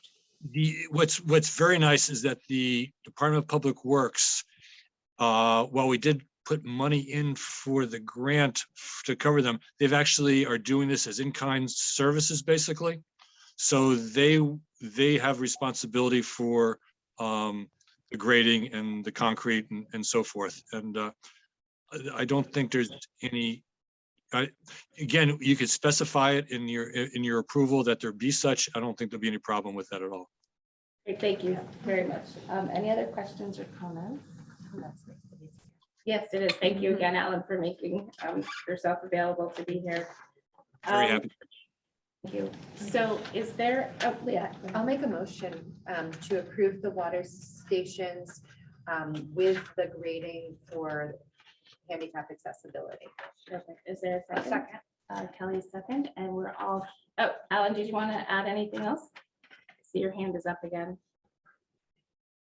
Oh, was that, okay, sorry, thank you, thank you, it happens with Zoom, I get it. So all in favor of approving the water stations at FHS with the stipulation that Leah mentioned, say aye. Aye. Opposed, and it is unanimous.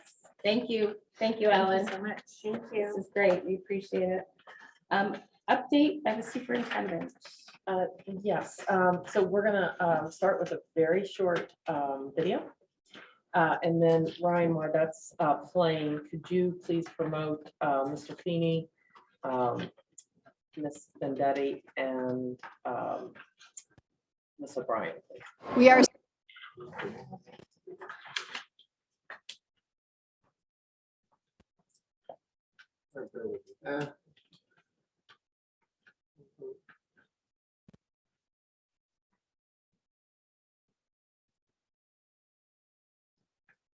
We are so excited to be celebrating science and engineering in this year's 44th annual Falmouth Public Schools Science and Engineering Fair.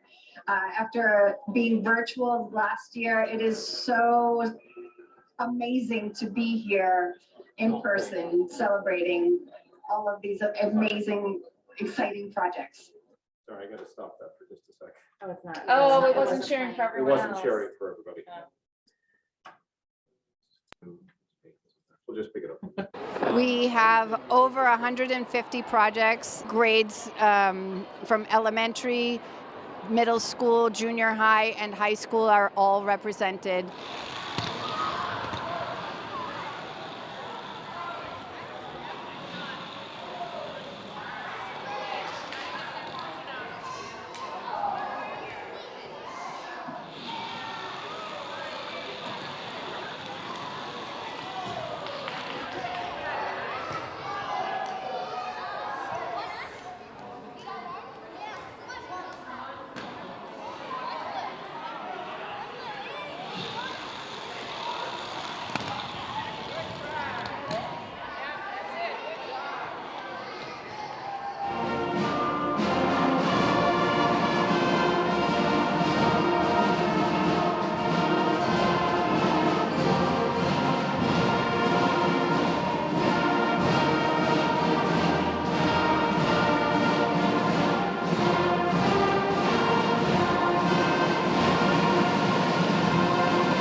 So I share these three events just to show you the joy that being back in person and being able to be together again. And these are three activities that we did not have during COVID.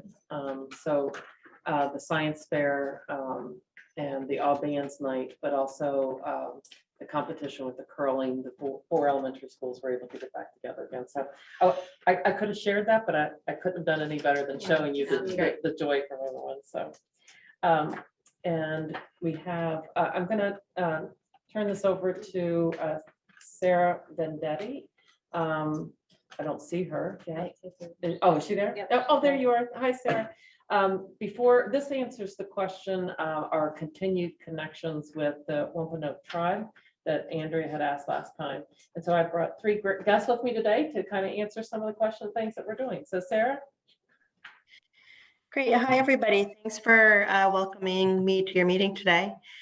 A couple things that I've been working on in our continued connection with the Wampanoag tribe is our after school, our cultural community K through 4 workshop. So the Wampanoag tribe has been partnering with us on a program that's centered around music and dance and art, history, culture of our local communities, and that includes the Wampanoag tribe and also the Cape Verdean community as well. We have a tribal educator named Kitty Hendricks who's been working with our students, all 4 elementary schools, and it's been really wonderful. I've attended some of her sessions. She's working with kids to learn about the origin stories of the Wampanoag people, learning about the legends of Moshup and the creation of the Elizabeth Islands. She's been telling stories about Granny Squannet and the Pukwudgies, which are these little like creatures from Wampanoag legend that are very mischievous. So it's really fun for the kids to learn about that. They've been exploring traditional dress and like the use of deer skin to create clothing for traditional dress, and exploring instruments, drums and rattles, and learning about some dances as well. They've been playing a fun game where they've been imitating the bouncing of a ball with the drums as well. So the kids are just super engaged. There's a lot of joy. in their programs with the Wampanoag tribe. Another kind of newer thing that's going on is that I've made contact with the Wampanoag Language Reclamation Project about the possibility of incorporating a Wampanoag language element to the QR code interpretive trails. We've got the one trail at T-Ticket that has the ecosystem QR codes operational. And we had an idea with the Outdoor Learning Committee for bringing in a QR code where kids would be able to engage with words for Wampanoag words for what's in the environment around them and some native stewardship concepts as well. So I've talked with Natana Greendeer, who is on the Wampanoag Language Reclamation Project Committee, and she put me in contact with a woman named Tracy Kelly, who's gone back to me, and she's going to bring it to her board. And so the possibility is there for them to partner with us on that project as well. So that's kind of underway. And a third thing is I've worked with the VIPS Pathway program to connect them to Kitty Hendricks as well. And so then Rachel Dragos, who's the coordinator for the Pathways program, is now working with her to take students to meet with Kitty Hendricks to learn about identity and growing up in the Falmouth community as a woman of color and being a member of the Wampanoag tribe and what that meant to her identity. And so as those students are exploring their own questions about identity. So that program is happening this spring and will continue to grow. Thank you, Sarah. Do you want to do questions individually or do you want to? We can continue and Okay. we can process. Process them it. as All right, questions, great. So I'm gonna move to Mike Feeney. Everyone, can you hear me okay? yeah. Hi, Mike. Hi, good evening. Thanks again for inviting me. I just want to share an update. One thing that will connect to something you brought up earlier is the tie to honoring the land acknowledgement. If you look at our work, I believe that's part of that. There are 4 quick things that I want to give you an update on. I've been working with the tribe for the past 2 years. Currently, I'm working with Danielle Greendeer and also Talia Landry, who have been great. And we've got a couple things that I wanted to share that we've been working on. First is a direct curriculum tie.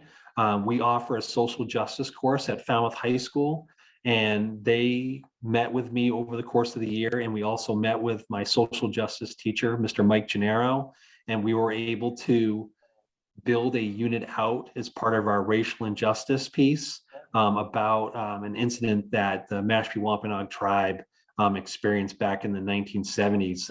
It was a documentary that was made into called the Mashpee 9. And we've been able to show students that are taking that course that particular piece of history, which is really powerful in terms of, honoring different perspectives within history.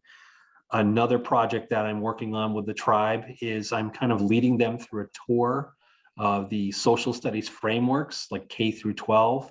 We're having conversations, myself, also Mary Kate Stevens, our teaching and learning specialist, along with Talia and Danielle Greendeer. And what we're talking about is going through the frameworks, and the tribe has got a number of grants, and they're looking to build supplemental curriculum for teachers, not just for Falmouth, but for Cape wide. And so what we're doing is we're talking about the different parts of the curriculum and helping them, think about developing different supplemental curriculum pieces that will eventually make their way into Falmouth teachers' hands, which is pretty exciting. Third, the other piece that we're doing is, this is something that I've been working on with the tribe. They are been building a Native American elective course. They've been working with the Mashpee Public Schools. And what they've asked me to do is to continue just to have conversations and dialogue and help them develop a course. And their goal with that, their long-term goal, is to be able to develop a comprehensive elective course and then offer it out to any Cape school in terms of to use within their curriculum, or to have it run standalone themselves. And then lastly, what we've just started having conversations with is developing future professional development opportunities for teachers in Falmouth, K through 12. And that kind of dovetails to the second point that I made in terms of the tour of the frameworks, where we're going through the frameworks, we're talking about different opportunities. And again, the beauty of studying of history is looking at perspectives. And so what we're looking at is different instances in our frameworks that mentions Native American historical aspects, and, you know, working with the Mashpee Wampanoag tribe and our teachers in terms of giving our students a full perspective of our history. So those are the 4 things that we're working on now. And we've been at this for the last 2 years. Thank you. Thank you. Oh, sorry. You want- Thank you, Mike. We're going to continue for questions, right? Yes. Okay, so Sue O'Brien, going to share. There we go. Being muted is sort of the bane of my existence recently. So do I have sharing privileges? Are you sharing? I can actually share. Yep. How about that? Okay, got it. There you go. Okay, great. So my name is Sue O'Brien. For those of you who don't know me, I am co-advisor of the Diversity Club, which the Racial and Social Justice group has sort of merged with us, along with GSA for this project. And what the project entails is, originally the students kind of thought that it was going to have more of a contemporary, pertinent theme on the heels of George Floyd and all of the atrocities committed against the Black community in the last couple of years. And it ended up taking a wild turn in about January to become more of a visual for our land acknowledgement, the land acknowledgement that the school committee developed. And so anyway, Kitty Hendricks has been mentioned a couple of times tonight, and she's a wonderful woman, the education coordinator for the tribe, and also planning cultural programs, which Sarah just spoke so well about. That's really exciting. And Mike, you too. So anyway, Kitty, we felt, so the artist and I and Mr. St. Julian felt that it was important for us to get a perspective from somebody well-known in the Wampanoag community before we went ahead and developed the mural. So with a lot of homework and a lot of input from the students and from the artist, Jackie Reeves, we kind of went armed and dangerous with Kitty, who was kind enough to open the museum for us. So it was the artist and myself and one student, the president of 2 of the clubs, and we had a wonderful tour. And it was just great to have that opportunity to talk with Kitty and see what was most important to her as a tribal member and as a historian for the tribe. What was important, what should we leave out, what might come across as offensive perhaps to some of the members of the tribal community. So this is what we ended up with, and it is quite lovely and is a fantastic representation of the Wampanoag community. I was really surprised to discover that fresh water was actually way more important than seawater. Living on the ocean, I thought that would have been a thing, and it turns out it's not. So historically, the herring run is super important. We walked through the seasons. So the herring come in the spring, and then there's the planting season for what they call the 3 sisters: beans, squash, and corn, vital to their subsistence, survival. And then the tree sort of in the middle of the sun up to the left just represents how rooted they are with the earth and one with the earth. They're not going anywhere, which is, they're an amazing group of people. One of the things that I found most interesting when we were doing some of the research for this is that you can see some turtles, some itty bitty guys off to the left, and then they get a little bit bigger and then cross the stream. The turtle is known for representing the world or the earth throughout the tribal nations of our country, which I personally just thought that was fantastic and really interesting.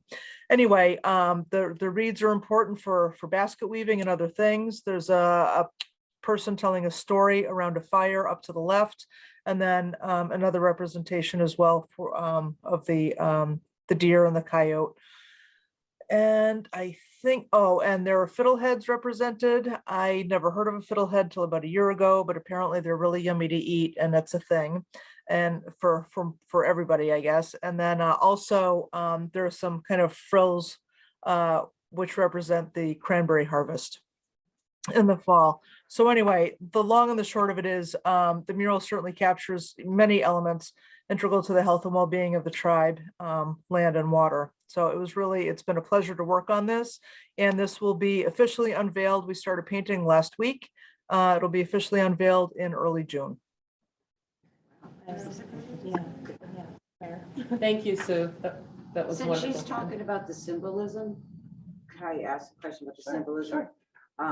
Isn't the sun, which is so prominent, isn't it because their name means the people of the rising sun, or? People of the, yep, people of the first light. Yep. So that sun in the middle is a representation of that, you think? Yes, absolutely. And I just have a question. You mentioned painting will begin. Where will this be housed or? Oh, my displayed? apologies. We're at the high school, and these are 3 groups at the high school that are working on this. And Mr. Brooks, our woodshop teacher, has been kind enough to loan us some space. So the painting began, and I've not been down to see it. I was unable to make the meeting last Thursday.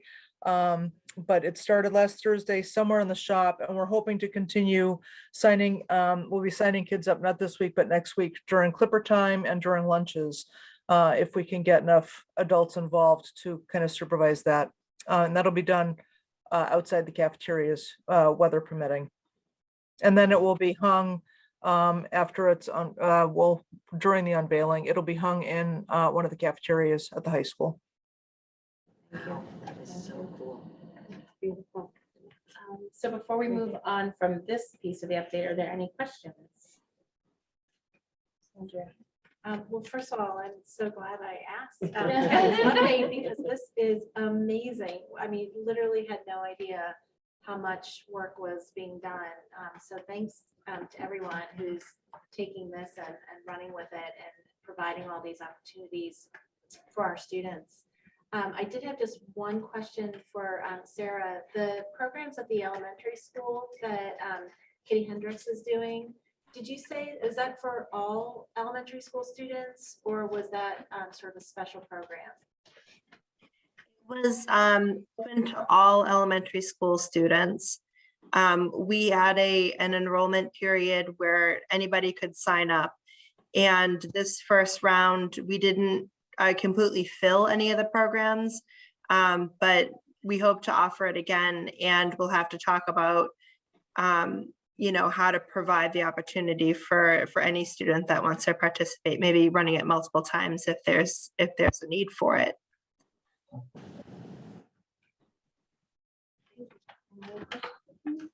Okay.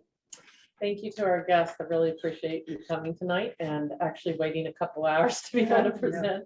But it was well worth it. Thank you very much. Thank you so much. Very much. Amazing. Thank you. All right, I'll try to run through quickly. Anna had mentioned MCAS that has started across the district. Kindergarten registration, we have a new flyer, a brand new design flyer with our adorable children there. So registration is up from 97 when I reported 2 weeks ago to 136. It's still very low. We still need to encourage families to sign up. So please register.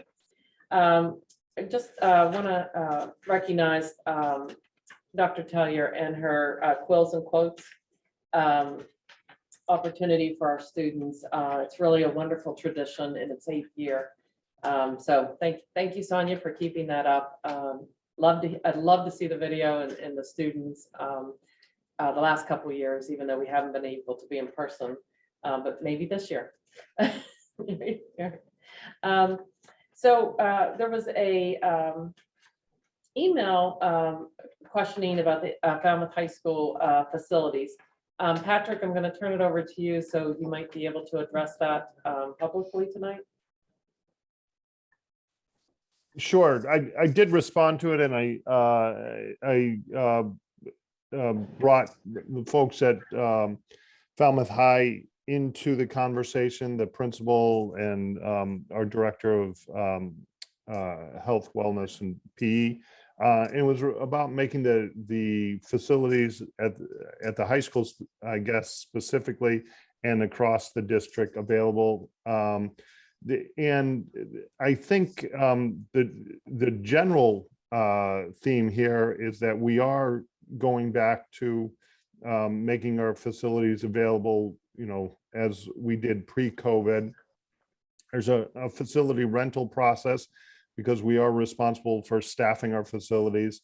And that's really for organized groups that are using our facilities. If there's sort of student-led ideas on making facilities available, I would encourage conversations with your principals and team members at your or coaches at the school. As far as I'm aware, we haven't had any sort of any requests that we haven't been able to meet. I think one of the more specific ideas was to make the health, fitness, and the wellness center at the high school available to students on a drop-in basis during the summer. It was kind of what I thought was coming out of the general email. This summer, we, as was expressed, that health, fitness, and wellness center is being remodeled. So that's that is a question. So that's what's going on this summer with that. But in the future, finding a way to staff that is an interesting idea. And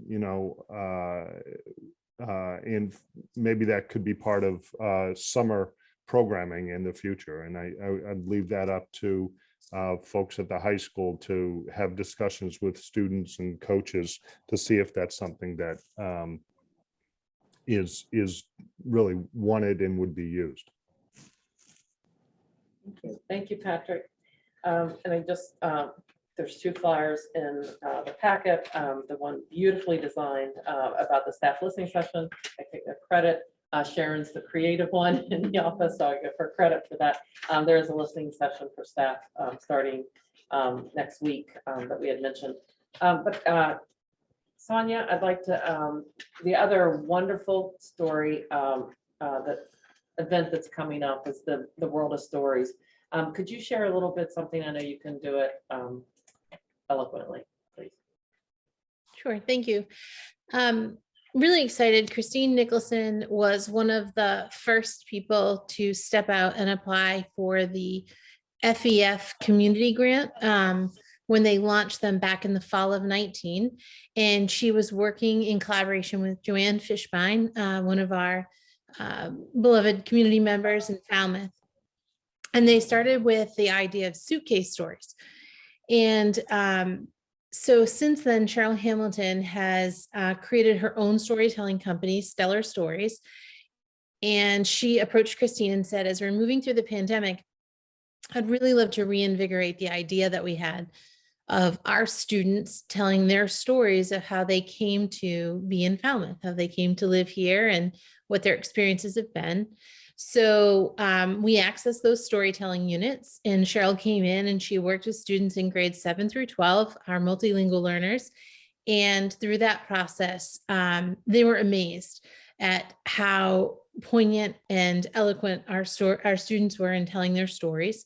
And so through the work, they've had about 8 students step up and say that they would like to participate in a community storytelling event, which is how the World of Stories came together.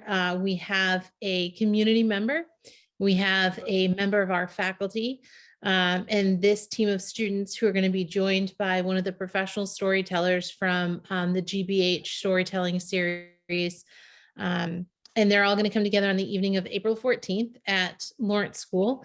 And they're going to tell their stories together, and they're going to enlighten and deeply impact us.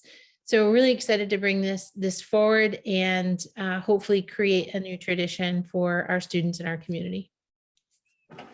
Thank you, Sonia. Just some additional items, just at Falmouth High School, the school adjustment counselors are holding weekly support group meetings that help students manage their anxiety and emotions. Their therapeutic skills are being taught. Also, the high school guidance department is working closely with the suicide awareness group on Cape Cod called Sharing Kindness. They're holding meetings with the executive director or clinician to look at activities that address student mental health concerns and suicide awareness. The high school math team, led by Tricia Bourgeau, recently completed a very successful season by receiving the highest point total in their division and were named league champions. This year's team scored the most points ever in their division. The math team now moves on to the state level competition. So congratulations to our high school math team and Tricia. The grade 11 history class students are creating civic projects that address areas of concern within and around Falmouth High School. Students are identifying a concern, conducting research, and interviewing school and community personnel in order to gather more information. Some of the topics are student wellness, mental health concerns, managing student anxiety, supporting transgender students, creating safe places in school, and understanding school avoidance. An update on our winter sports, that the season has just ended. Matter of fact, yesterday we started our spring season, but in the winter sports we had 220 participants. We had 3 teams that were league champions: the winter track boys, the girls basketball, and the boys ice hockey. We had league most valuable players, Thomas Peterson on the boys ice hockey and Tegan Lynn on the girls basketball. And we had co-league MVPs, Petra Shea Johnson on the track and winter track, and Milo Van Moy on the track for boys, winter track for boys. Just a tidbit I want to share. Samantha McKenzie broke the all-time scoring record for girls hockey with 136 points. 112 was the record. Colleen Cashwell and Henry Gartner competed individually in the state meet for the track for all divisions. We're very proud of all of our students. It's really great. Two more. We have a lot of news tonight, but it's happy times. The 4th graders at Mullen Hall, led by the librarian Elizabeth Dew, are doing book tastings. And so they have different genres that they're learning about. And so they are able to sit at a table and taste the books by examining the cover and reading the first few pages. They each have a menu where they fill out the title, the genre, give a short review, and then rate the book. And then a few minutes, they move on to another genre, so they experience all the genres. So but that was very good. And at T-Ticket, another new experience and exciting for the students. This is an FEF sponsored activity that brought the New Bedford Whaling Museum's outreach program to T-Ticket. It was the unusual adaptation of squid by seeing the squid dissected. So students were in pairs and they got to identify the parts of the squid and dissected them together. So this event will be followed up with a field trip to the museum in March. And I'm going to end there on those happy notes. Yeah. And you know, those are the kind of things that the school committee would love to go in and be a part of. Yeah. So I'll volunteer to find a way to funnel information to us, you know, because that's often where the gap is. So, you know, maybe you let me see your notes, Lori. Okay. Okay. All right. I will share. Exciting stuff happening in our schools. Appreciate it. Any other questions or comments? Okay, moving on to routine business to approve the minutes of March 8th, 2022. Is there a motion? Make a motion.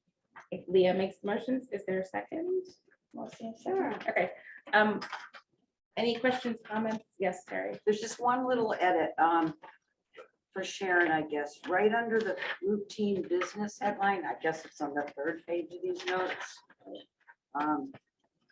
It says motion by Melissa to approve minutes, seconded by Melissa. Oh.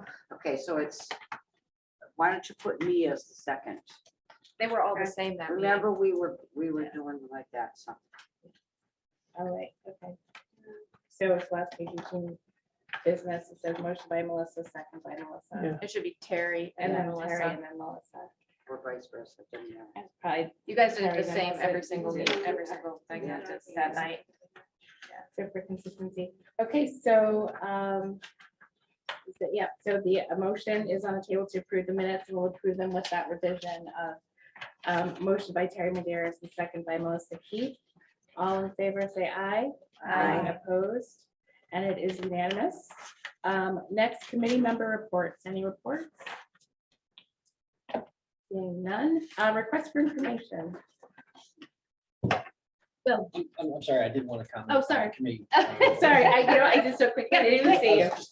Yep. We did have another meeting in reference to the roof at T-Ticket. Everything as of right now is still on schedule. Productive meeting, and I just want to let everybody know, in case they're wondering, that it's still going forward and everything looks good so far. Excellent, thank you. Did you have- No. Okay, a few things actually that I also wanted to bring up, in the other one. Just a reminder that our next meeting is Monday, April 4th, and we will be at Lawrence Library. That is the meeting right before town meeting. And then also a reminder that the school committee meetings will be returning to the administration building and open to the public as of April 26th. And we're still going to work through it, but the goal is to still be able to have Zoom available for anyone who'd like to participate remotely. And then I also, as you saw in your email, I emailed the updated subcommittee description form. And once I have the raw data, I'll work on formatting that for everyone going forward. So that is that. Request for information. Okay, so I make a motion to move into executive session to discuss strategy with respect to litigation. If held in open meeting, it may have a detrimental effect on the litigation position of the school committee, and the chair so declares. It is anticipated that the school committee will not return to public session. Is there a second? Second. And it's a roll call vote. Leah? Yes. Bill? Yes. Terry, yes. Lisa Hart, yes. Most keep yes. Can I do this and that too? Because we have to say that. I just don't want us to not be able to do it. Wasn't on this one. Well, it's the second part here. but- Oh, It's yeah, just a okay, you already read it. Yeah. continuation. you Yes, already you read it it. earlier. Sorry, I just Yeah. want to make sure we do Yeah, it right. it's Yes. just 3 hours instead of temporary brain Exactly. fog. No, is it's all there, good. but Thank yeah, you. I did. I Yes. read that earlier. Yes. Bill Dorfman, yes. And I'm also, yes, so we're moving to executive session, not returning to public session. Have a great night, everyone. Thank you. Thank you.